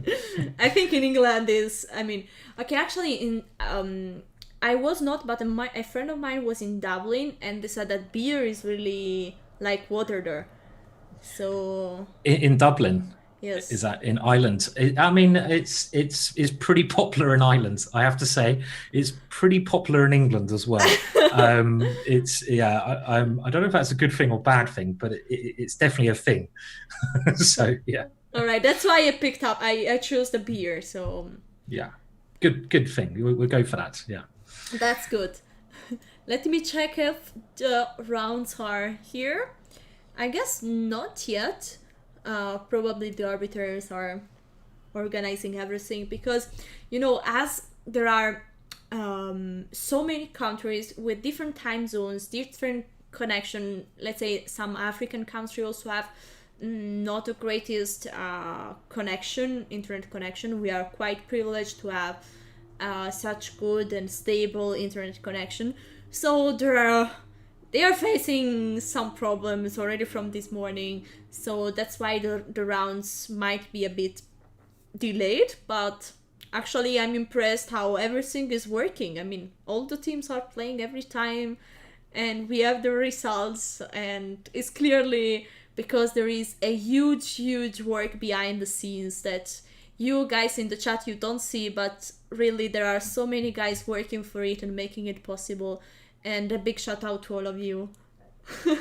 Definitely. I mean, you have to think what's going on here. Like you say, so many teams from around the world, and it's the first time I think anyone's really tried something like this, to get the Olympiad online. So you've got to expect some teething problems. But what I've seen so far is quite exceptional, and it's great. It's so great to see such a diverse bunch of teams playing. Rather than just seeing, all the European and Russian teams playing, you've got a wide range. So it's brilliant to see that. So well done. Yeah, well done to everyone who's made this possible so far in the event. And I think we're being told the games are due to start in about a minute, so it's not going to be too long. I'd like to know what the arbiters are doing, because I would not like to be an arbiter for this event. I mean, that sounds like the worst job in the world. I think arbiters are like football referees. They get quite a hard time. They don't get an easy job a lot of the time. So do they have to watch the players, make sure they have a camera on? I don't know. Sometimes that's a rule that they're bringing in, with the arbiters have to actually see the players. So I'm sure there's no cheating going on, but to make sure they don't have a grandmaster Magnus Carlsen's popped over to Congo to give a bit of advice to the Congo board one. We want to make sure that's not happening as well. So another reason to have the arbiters on the video cameras, I guess. I guess this is not happening. But yes, I was shortly at the very beginning of the day in the Zoom call. Basically, there were a lot of players, arbiters there, everyone with the webcam. And I'm not sure if everyone is right now with the webcam, because might be that some might have technical problem. But from the game, we understand that they are a pure, genuine game played by humans. So there is fair play in this event. Yes.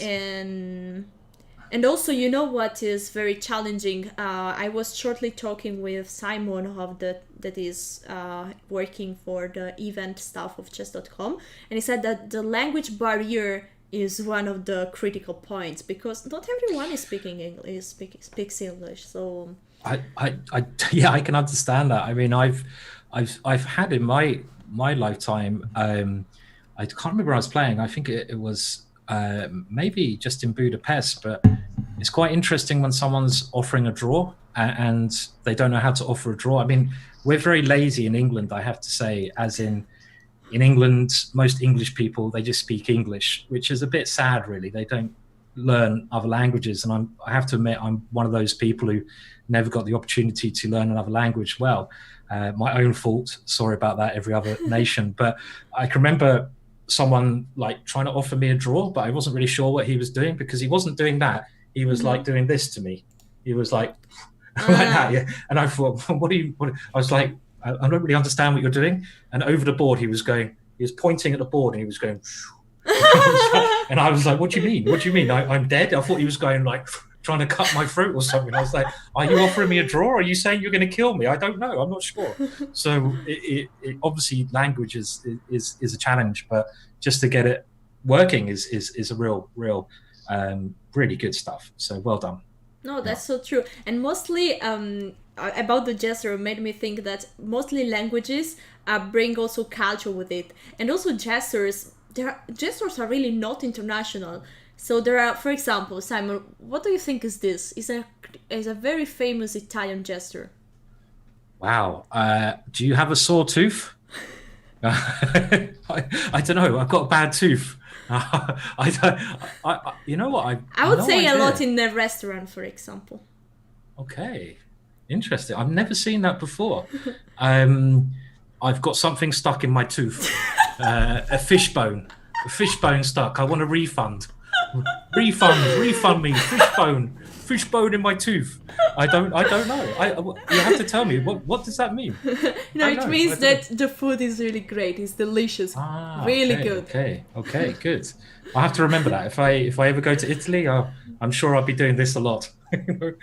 I mean, it's quite funny because I know in I don't know in England, obviously, to say yes, we nod our head, um, and to say no, we shake our head side to side. And I know in some other countries it's the other way around. So you have people who want to say yeah, they're saying yes, but they're going Yes. like that. Oh, And I don't know if that's the case in India, even it might be, but it can be very confusing. yeah. So I yeah, agree. I yeah, agree. I didn't know about that. yes. Okay. Great. So, I guess the 3 rounds are starting, but first of all, let me give a shout out to Gazprom, that is a general part of this event. I don't know if you know Gazprom, but it's a global energy company focused on geological exploration, production, transportation, storage, processing, and sale of gas, condensate and oil, sales of gas, everything. They do everything as a vehicle fuel, as well as generation and marketing of heat and electric power. So thank you for being a partner of this event and helping the chess world to spread all over more and more. So Brilliant. Yeah, I mean it's great having such a sponsor. So Gazprom, thank you very much for making this event possible as well. So brilliant. yeah, Yeah. okay. So let now is I guess is very a great time to start with the rounds. The games have started already, and do you see this game of an international master Hussein Redzad from Qatar Yeah. against Bart Bongo from Gabon?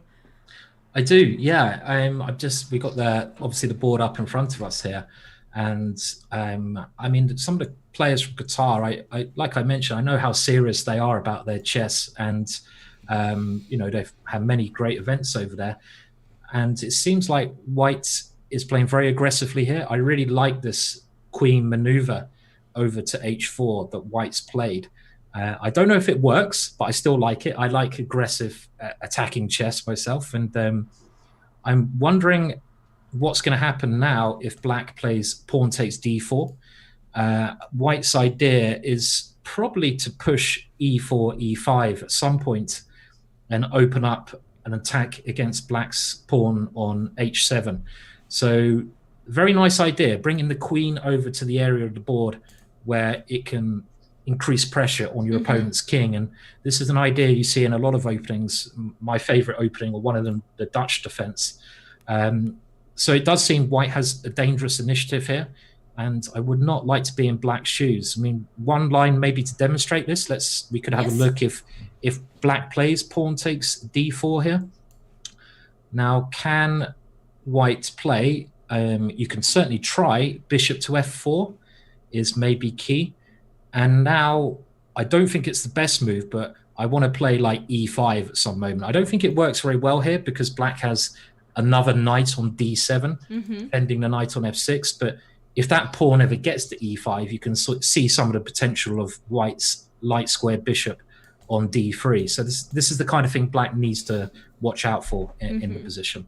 So Yeah, aggressive definitely. play. Maybe now is as you said, there is a knight protecting the knight, so Sure, it might not might quite not work. currently work, Yeah. but is for sure a great, great threat in this position, and Black should keep an eye on that. Yeah, definitely.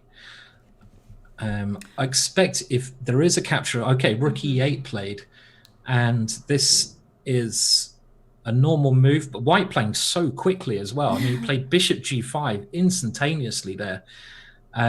Rook e8 is normally a common idea to vacate the f8 square, because Yeah. Black might want to put a knight on f8 or a bishop on Yeah. f8 next to the king to try and defend that. But now we have pawn takes pawn, and I would not be surprised if e5 works immediately here. And this is just the move that we were pointing out, because you have the bishop on g5, which is an extra attacking piece. So if e5 occurs here on the board, some combination like knight takes e5, and then eventually white takes on e5, takes on f6 with a big attack. So this looks very dangerous now. I mean, I think white will be playing e5 with this idea we mentioned coming into Yes. effect. I like Definitely. it a lot. Yeah. And I have a question for you. Yeah. I'm in this position, or there might not anymore now is concrete. But what about a knight on f8? I read somewhere that with a knight on f8 you never get mated. What That's do you right. think? That is the rhyme. With a knight on f8, you can't get mate. I think, is that right? Or the same? Yeah, the same thing. So Yeah. there is a little. You're totally right. When you put a knight on the square, you showed there, it's generally very hard to give checkmate. It's a very good defensive square, and the knight can also pop out to g6 and be aggressive later on. So I think that's what black was trying to do, but unfortunately the timing was all wrong, because you can see black does not have time to move a knight to f8. That e pawn is storming through the middle of the board. Look at the havoc it's created, opening up the whole position for white's pieces, and I don't like it. It's one thing having a good idea when you're playing chess, but another thing you need to do is to think of the timing in the position. And so many people don't do this. They have a nice idea that they want to play, but you've got to work out, do you have time to play that idea? And a lot of the time you just don't have time to play your idea. Maybe like here, knight to f8 is never able for black to play this move, because there's too many things going on. His king is in real danger here of just getting absolutely killed here. Bishop takes f6 and queen takes h7 would be a very good start, I think, there. And I don't think this game is even going to last much longer here, I don't think. Yeah. So no, good attack going on by white. Very good play. Yes. So. Yeah, and you saw immediately the theme, and this is exactly what happened. Before was not the right time to play e5, but now was the perfect time, and that's why probably white moved bishop g5 really very fast, because he was also looking forward for this idea, probably. Yeah, it's a very clever move, bringing another piece into the attack. And now I expect white will have a little think, because after king to f8, white's got to decide, okay, well, I can check that king, but it can walk into the center of the board. And a lot of times kings can sort of defend themselves, and you don't always want to jump in with the first check you see. Often the first check you see is the wrong move. So I like the move played here, bringing in the last piece into the attack. And this is putting an X-ray, or trying to put an X-ray on that file. Black now blocking that, so his king can yet again try to come to the e7 square. But I would not be surprised if there's some nasty tactic here, which I can't see at the moment, but there must be some nasty tactic here, surely. Somewhere. I don't know where, but somewhere. So surely. Maybe someone in the chat can help us out there. Remember, do get involved in the chat. We're watching the chat at twitch.tv chess, so if you do see any good moves, then you can help us out and, find the moves on the board. Yeah. I'm also trying to thinking about the move. I would like to involve the knight, because somehow is not helping too much. I agree. Yeah, moving the knight in would be very nice. It's just. But also bishop f5 maybe. Maybe bishop f5, bishop c4, the same idea as well. Just trying to divert that bishop away. Actually looks like a very clever idea. This is a good way to think, because you're looking at the one piece that's stopping all your plans, and you've highlighted that piece, the bishop on e6, and if you can divert that bishop away, then you can give checkmate, queen to h8, checkmate. So again, this is a very good attacking idea. Just try to locate your opponent's most important defensive pieces and try to get them out of the way. So I like your move, bishop f5 or bishop c4. Seems a very nice idea here. And I see also chat likes bishop f5. Someone even asked, suggesting bishop g6. I thought shortly at this because might open everything, but it's a bit risky. I would. It's a bit risky. One thing you can always do wrong in these positions is you should be doing well here, but if you try to be a little bit too flamboyant, which I think a lot of chess players want to put a piece of art on the board, you know, they want to do it in style, it can backfire. So just try to do it in the most, especially when you're playing for your country. You want to not take too many risks. And bishop f5 has been played, so well predicted. Oh. Good. So good chat. We played the same move of an international master. So we are international master. Yes, everyone in the chat is now an international master. Well done, chat. We've all moved up in the world. Let's start the application to FIDE. That's right. Everyone send your application in now because I'm sure they don't have much going on running this tournament. Just send 4,000 applications in. Yeah. That'd be interesting. Okay, yeah, I think Qatar's going to win that game in hand. Yeah. Maybe let's go on to see some other games. Sure. So, I guess this is also okay. Here we have also FIDE Master with black against Mr. Gaspar with the black pieces from Congo. Okay. So I'm now backing the Congo players because part of my bet I was going to bet that Congo were going to come, in fourth place. So come on, Congo. I've got no offense to the other players, but you've got to pick a team to go through, and it looks like a reasonably normal position here. You can see again, it's very important to when you look at a position, try to just work out what the important things are that are going on in the position. And here you can see the pawns in the middle of the board. They're all what we call locked together, so they're kind of like this. They're kind of static, and when you have a static position in the center of the board, you're going to have more long maneuvering battles because tactics are not going to be as effective. Unlike the last game where it's very open, there's very many open lines. So generally look for more maneuvers in these types of positions. But it seems, bless you, it seems fairly even, I think, at the moment here, probably. So I wanted to say something that I forgot. I do that all the time. It's kind of annoying.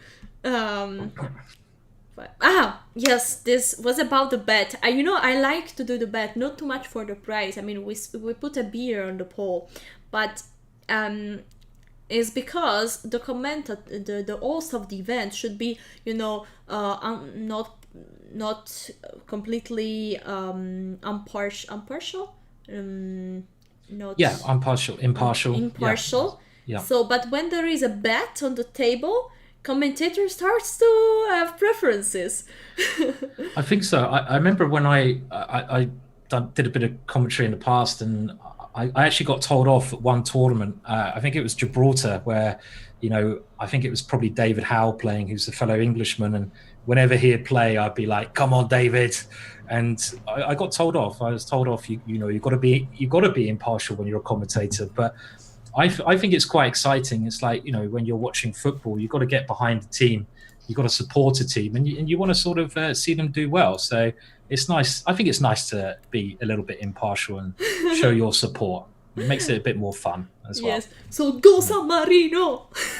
Go San Marino. I'm going to go for San Marino as well. And again, I don't know if anyone watched this, but my reason for supporting San Marino is very weird, and people might not understand this, but it's the Eurovision Song Contest, and San Marino always give England votes in the Eurovision Song Contest.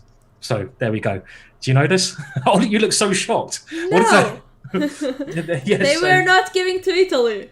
I think they give Italy the most points, and then they give England quite a lot of points because I think there's a lot of footballers from San Marino maybe who play in the English league, something like that. So that's good. Then is okay. That's good. Then they are still friends. That's good. Yes. Still friends. Yeah. Right. The one thing White's got to, just going back to the position, White's played quite a risky move there.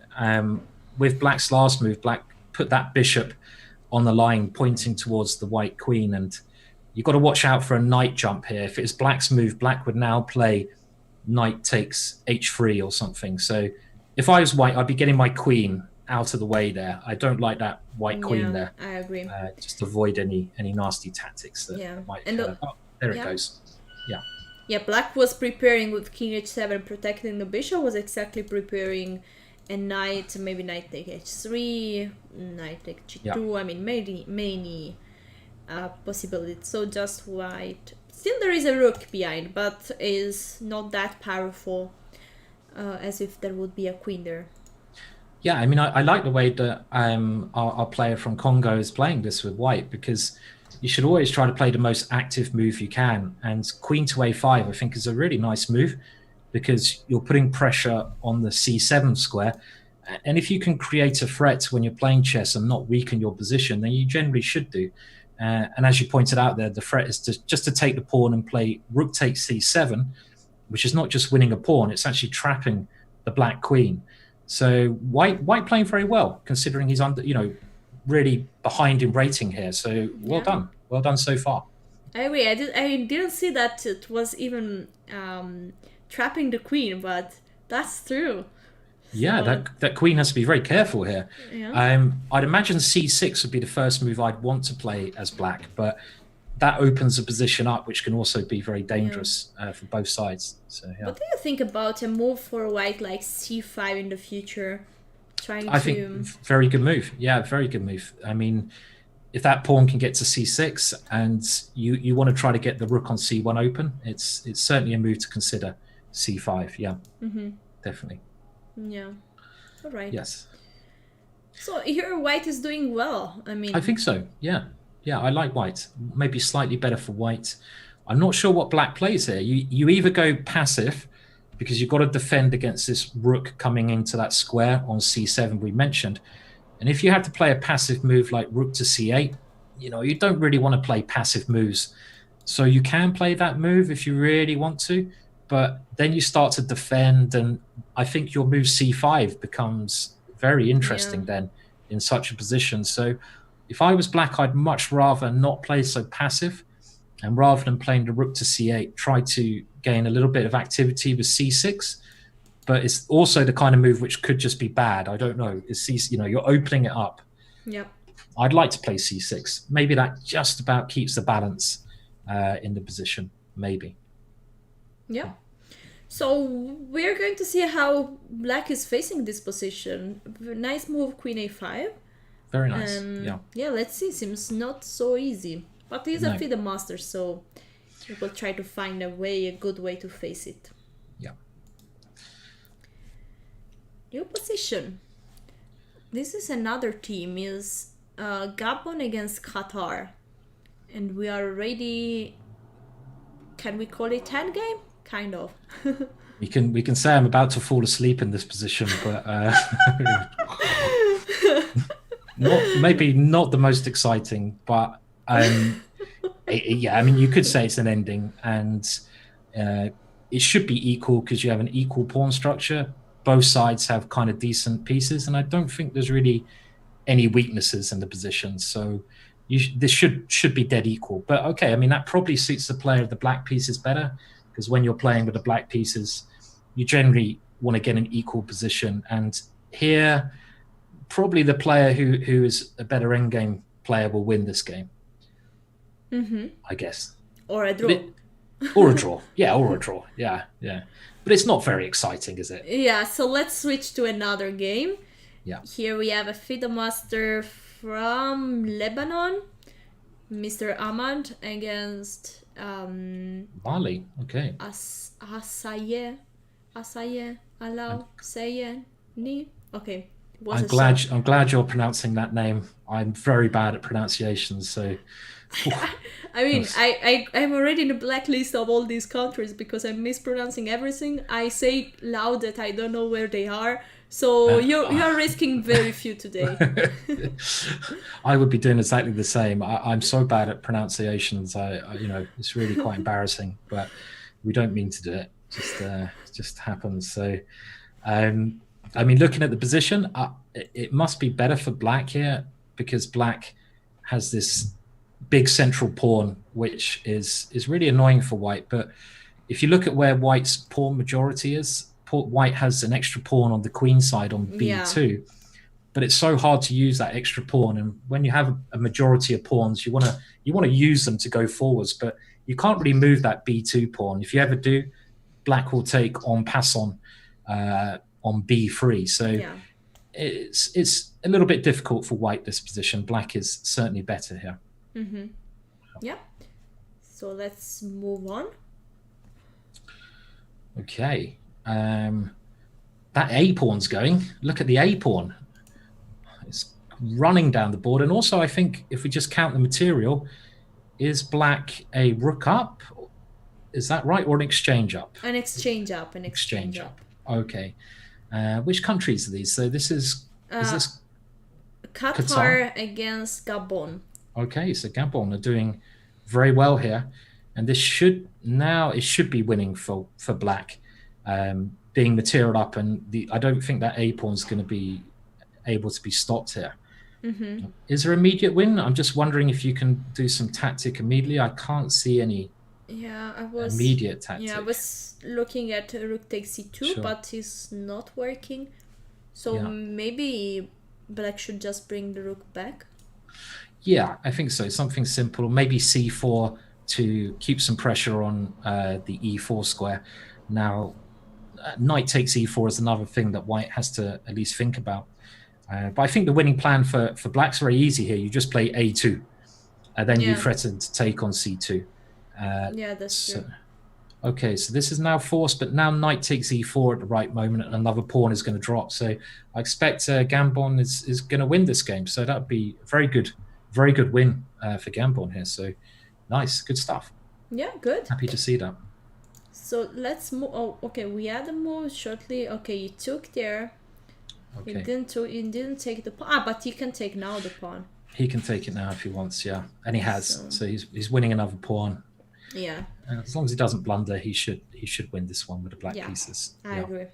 Yeah. So here we have another game. This time is Burundi against Gambia. So another team. And also here there is an advanced pawn on a2. Yeah, look at the pawns. The African nations are really using their a pawn, aren't they? They're just storming the pawn down the board. I just wonder but here if it seems like might be lost that pawn. Yes, that's maybe not such a strong pawn there. It might have even gone a little bit too far, yeah. I agree. It's going to be taken, and now white centralizing his pieces very nicely as well with that a2 pawn. Yeah, I think white's doing okay at the moment. Can black start a kingside attack? I don't really think so. The bishop on e3 is a pretty good defender here, and white's just going to play rook takes a2 next move and be a pawn up, and we're going to see this now. I'm sure rook takes a2 will be played by white. Maybe black has some chances on the that's strange. I wouldn't have done that move personally, because you don't need to take that knight at the moment. It's better to keep your options available for the future, and this gives black an extra tempo now. Rook takes f4, which now is not so clear. I wouldn't have thought this is completely clear now. Where do we move the queen to, for example? Queen to e3? E3, sure. And can I play... I don't know. I want to play something like e4, but I don't know. Yeah. Trying to get the queen into the game, but I don't want to lose my e-pawn as well. Sure. It's just one pawn's enough. Okay, rook d4. I think what a better move there maybe queen g6 there would have been very clever, because you got queen b1 check. If white takes, this is a big threat. Suddenly you're threatening queen a1, and if white takes on a2, you can take on a2, queen b1, and you actually win the rook on a2. So this could have been much trickier for white to deal with. All of a sudden black turns the tide. It's often in these positions you want to get your queen into the game. So queen g6 is kind of logical, because you're trying to get your queen into the position there. Yeah, I like it. Might have kept some balance. Rook d4 was played though, and now white has taken that pawn on a2. But even here, I'm not convinced white is doing as well, because that black rook has got to extremely good square. Yeah, and also the extra pawn is on b3, no? So as you said, when you have an extra pawn or a majority, you should be able to advance it. And here is not so easy to advance it. Totally agree. So I don't think white should have given up the bishop on e3. Black can now try something like we mentioned before with queen g6, queen f5, trying to get the queen in. And it's, yeah, tough game. White's time is also quite bad here. 2 minutes 30. Probably better for white, but it's tricky. Yeah. Also now, e4, I would say is a double hedge move, because it's true that I guess white idea is to protect the e4 pawn, maybe with queen g6, queen f5, and then to play rook d3. Okay, now after rook d2, it seems not possible anymore, but the point is that that pawn on e4 might also be weak at one point because it's not protected anymore. So... Yeah, agree, yes. But I like queen e5. Black's pieces are very nicely centralized. Now he's got the queen on e5, rook on d4. I don't think white should ever play rook takes d4. Yes. This looks pretty horrible for white. I agree. I could be wrong, but the d pawn is so scary. So I'm not sure I'm a fan of rook d2 from white in the position. And we'll have to wait and see. The time, 1 minute 50 left. What has white played? Has he taken on d4? Let's see. No, he hasn't taken yet. But if you don't take on d4, okay, now it's checkmate in one move. Whoa! Is he going to see it? Rook d1 checkmate. Boom! Boom! Is he going to see it? Is he going to see it? I have a boom emote. Yes! Do you have an emote, a boom emote? Okay, yeah. I want to see the boom emote. Oh dear. Oh, that was painful. Boom! There we go. Yeah, boom. Love it. That in your pipe and smoke it. Yeah. Oh, that was nasty. That was a really big turnaround here. Yeah. White was playing so well.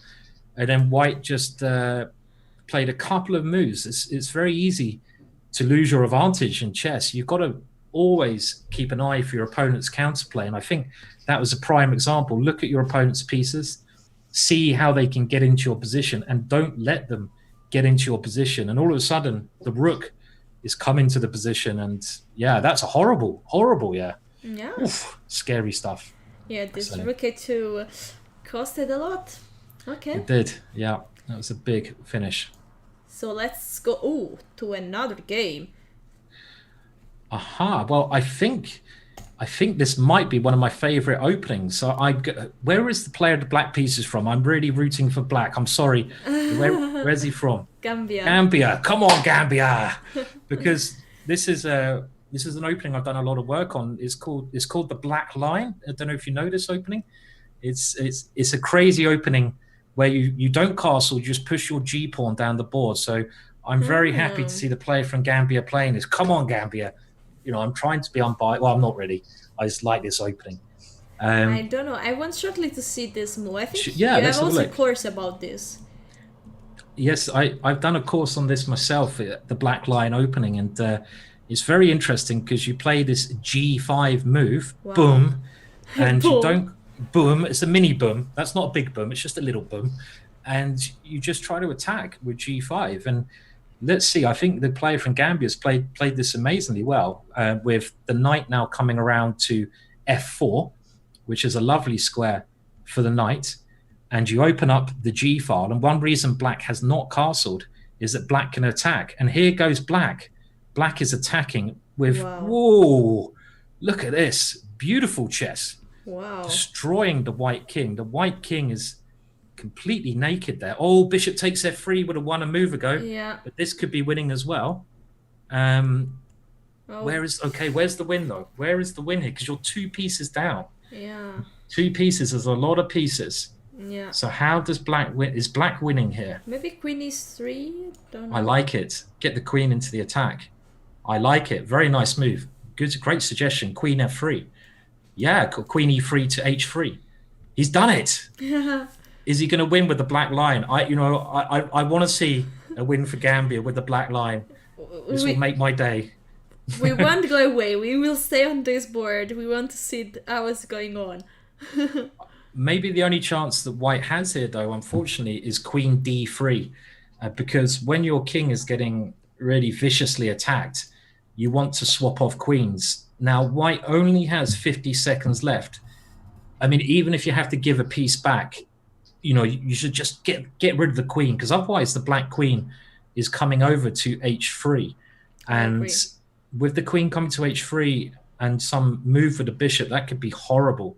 So will white find queen d3? 30 seconds to go. Yeah. 30 seconds to go. Ooh. What do you reckon? Is white going to find it?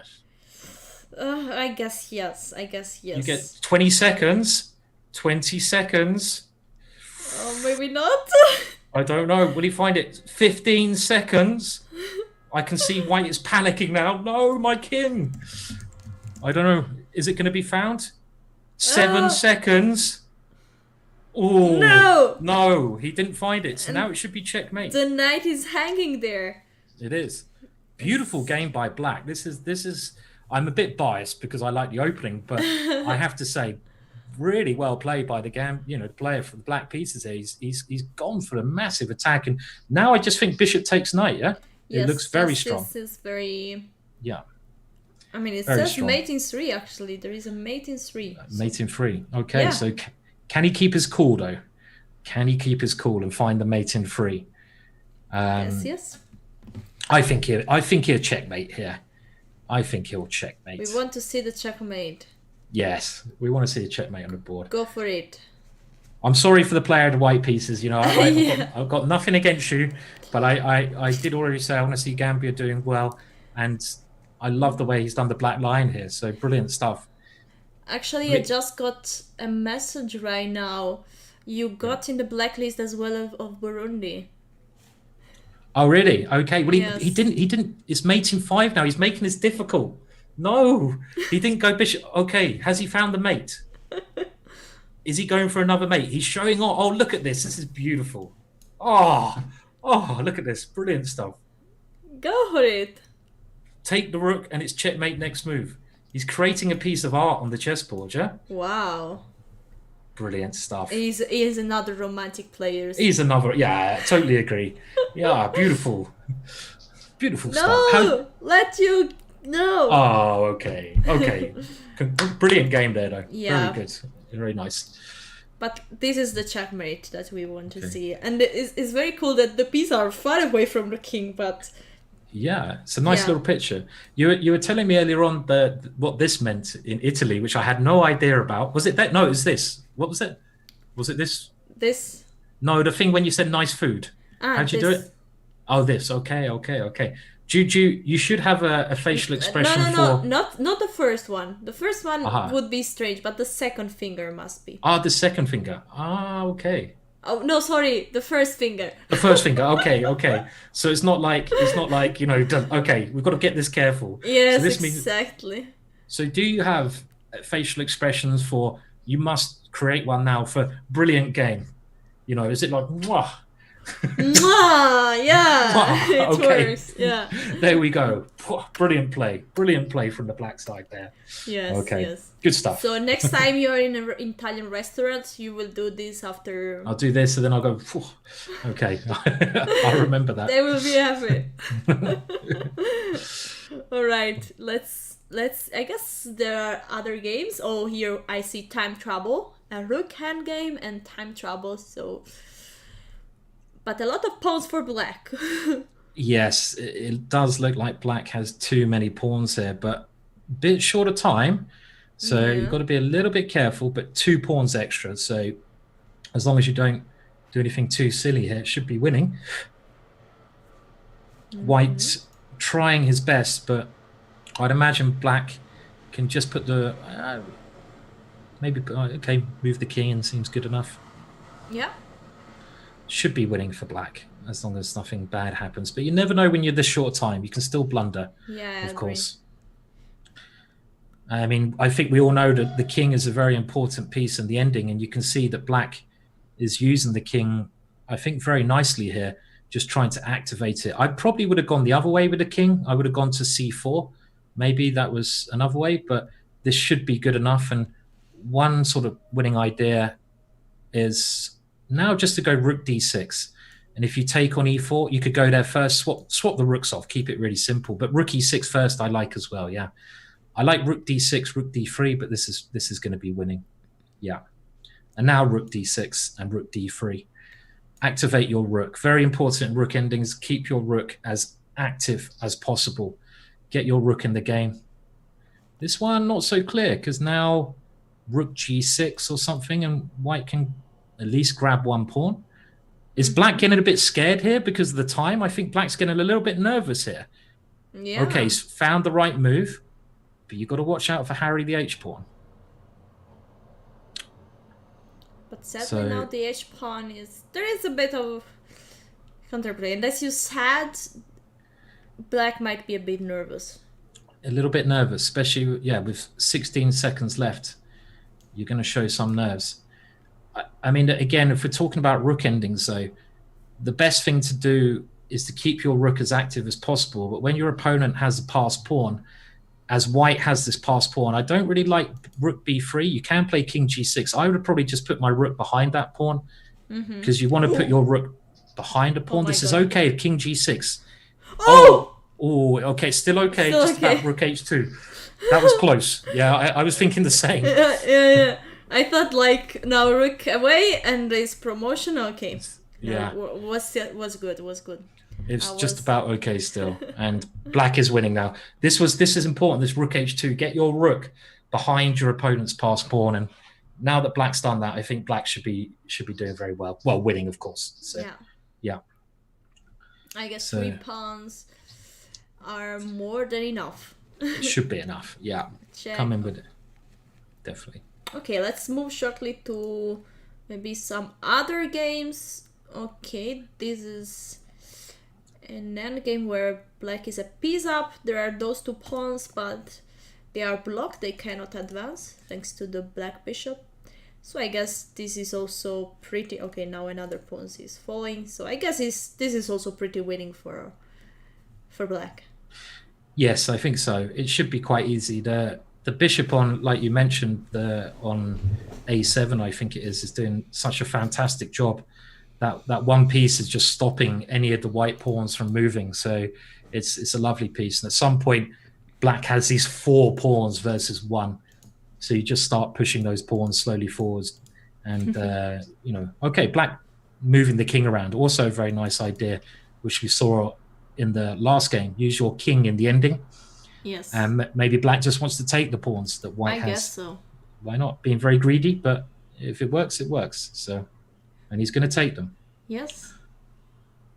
And just has to take care that...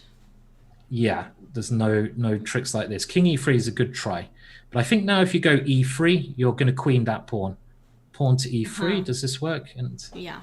There's no way to stop that pawn from queening them. If black finds this move. Okay, next move, it still works as well. So you can play e3 here. Yeah. And black's played it. So that will become a queen. Yes. Oh, here. Whoa. Oh, okay. Someone lost on time. Yeah, but was also completely lost on position. Yeah, so, but two here we queens. have other 3 seconds. Wow. Okay. 1. You're timing these perfectly. You're timing the boards. You go to them and it's just dead. Dead. You are like wait. Another one. Have you got another? Oh, look at that. Another one. 3 in a row. You did a hat trick. A hat trick. You are Miss Guillotine with the time, yeah? So, just killing them there. Can we get another one? Oh, no. I thought, okay, I think 3 is good. You've done well there. 3 in a row, so... Yeah. There are no games anymore. Okay. It's the last game of the day. Oh, you just killed them all off, and of course, Black's won that one as well. So, we just heard that Lebanon won 6-0 again, and if that's true, they've won every game. They are strong, yeah, very strong. I don't know if that's true, but thank you, Fisher Seb, in the chat for pointing that out. That potentially Lebanon clean sweep today, so they're a team to watch out for future rounds, definitely. Yeah, actually, Lebanon has an average rating of 1900.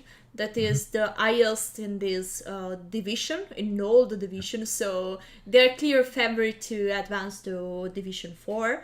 Sure. And yeah. By the way, I think he's quite accurate because we have here in the layout the results.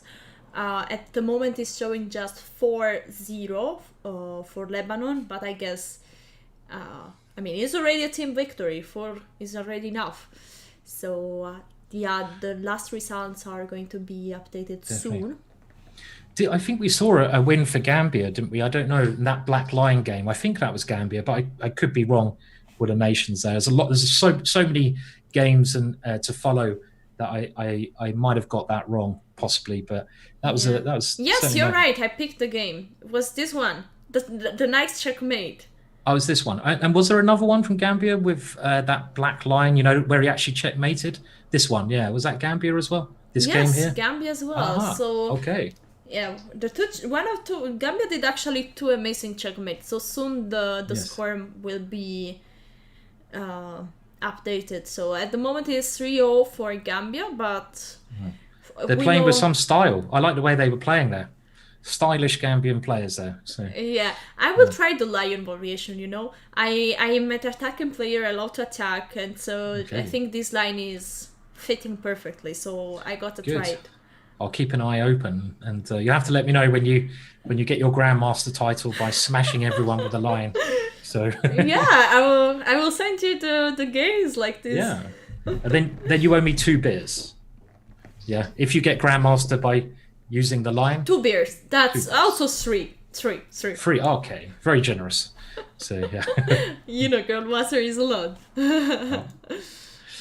All right, so. Let me see if there are some updates on the results. I think they are doing they are working in progress.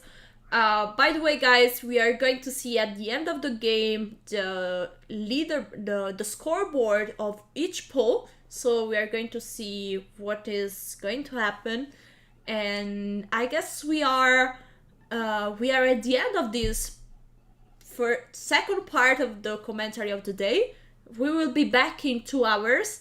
Simon will not be here, but Roland will join. But Simon, really was so nice to do it with you. It was loads of fun. Thank you so much as well. I mean, it's the first time we commentated, and it's been great. So thank you for making it so easy for me. And I just like to say I've had the easy job here because I know you're doing all the computer stuff behind the scenes, well, with the chess.com brilliant team as well. So thank you as well. So yeah, it's a teamwork. So, yes. But thank you for joining at the last moment, and it helped me really a lot. So yes, the score have been updated, I guess, is 6-0 for Bahrain, 6-0 for Lebanon, 3.5 for Qatar, so also Qatar won. As we predicted, it's 3-2 for Gambia, so the 2 wins have been uploaded. Don't know if there is still a last game, but sometimes there is no last games because sometimes they don't play. Might be that they have problems with the pairings, might be that both teams are missing 1 players. So we are going to see that. But by the way, at the end of the day, there will be the scoreboard, so we'll know all the details about all these 3 rounds. The arbiters are doing a lot of junk behind the scenes. As Simon said, I would not like to be an arbiter as well.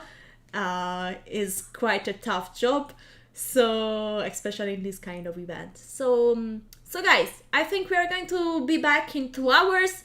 Thank you one more time to Simon and everyone watching and being with us. And yeah, see you in 2 hours, guys.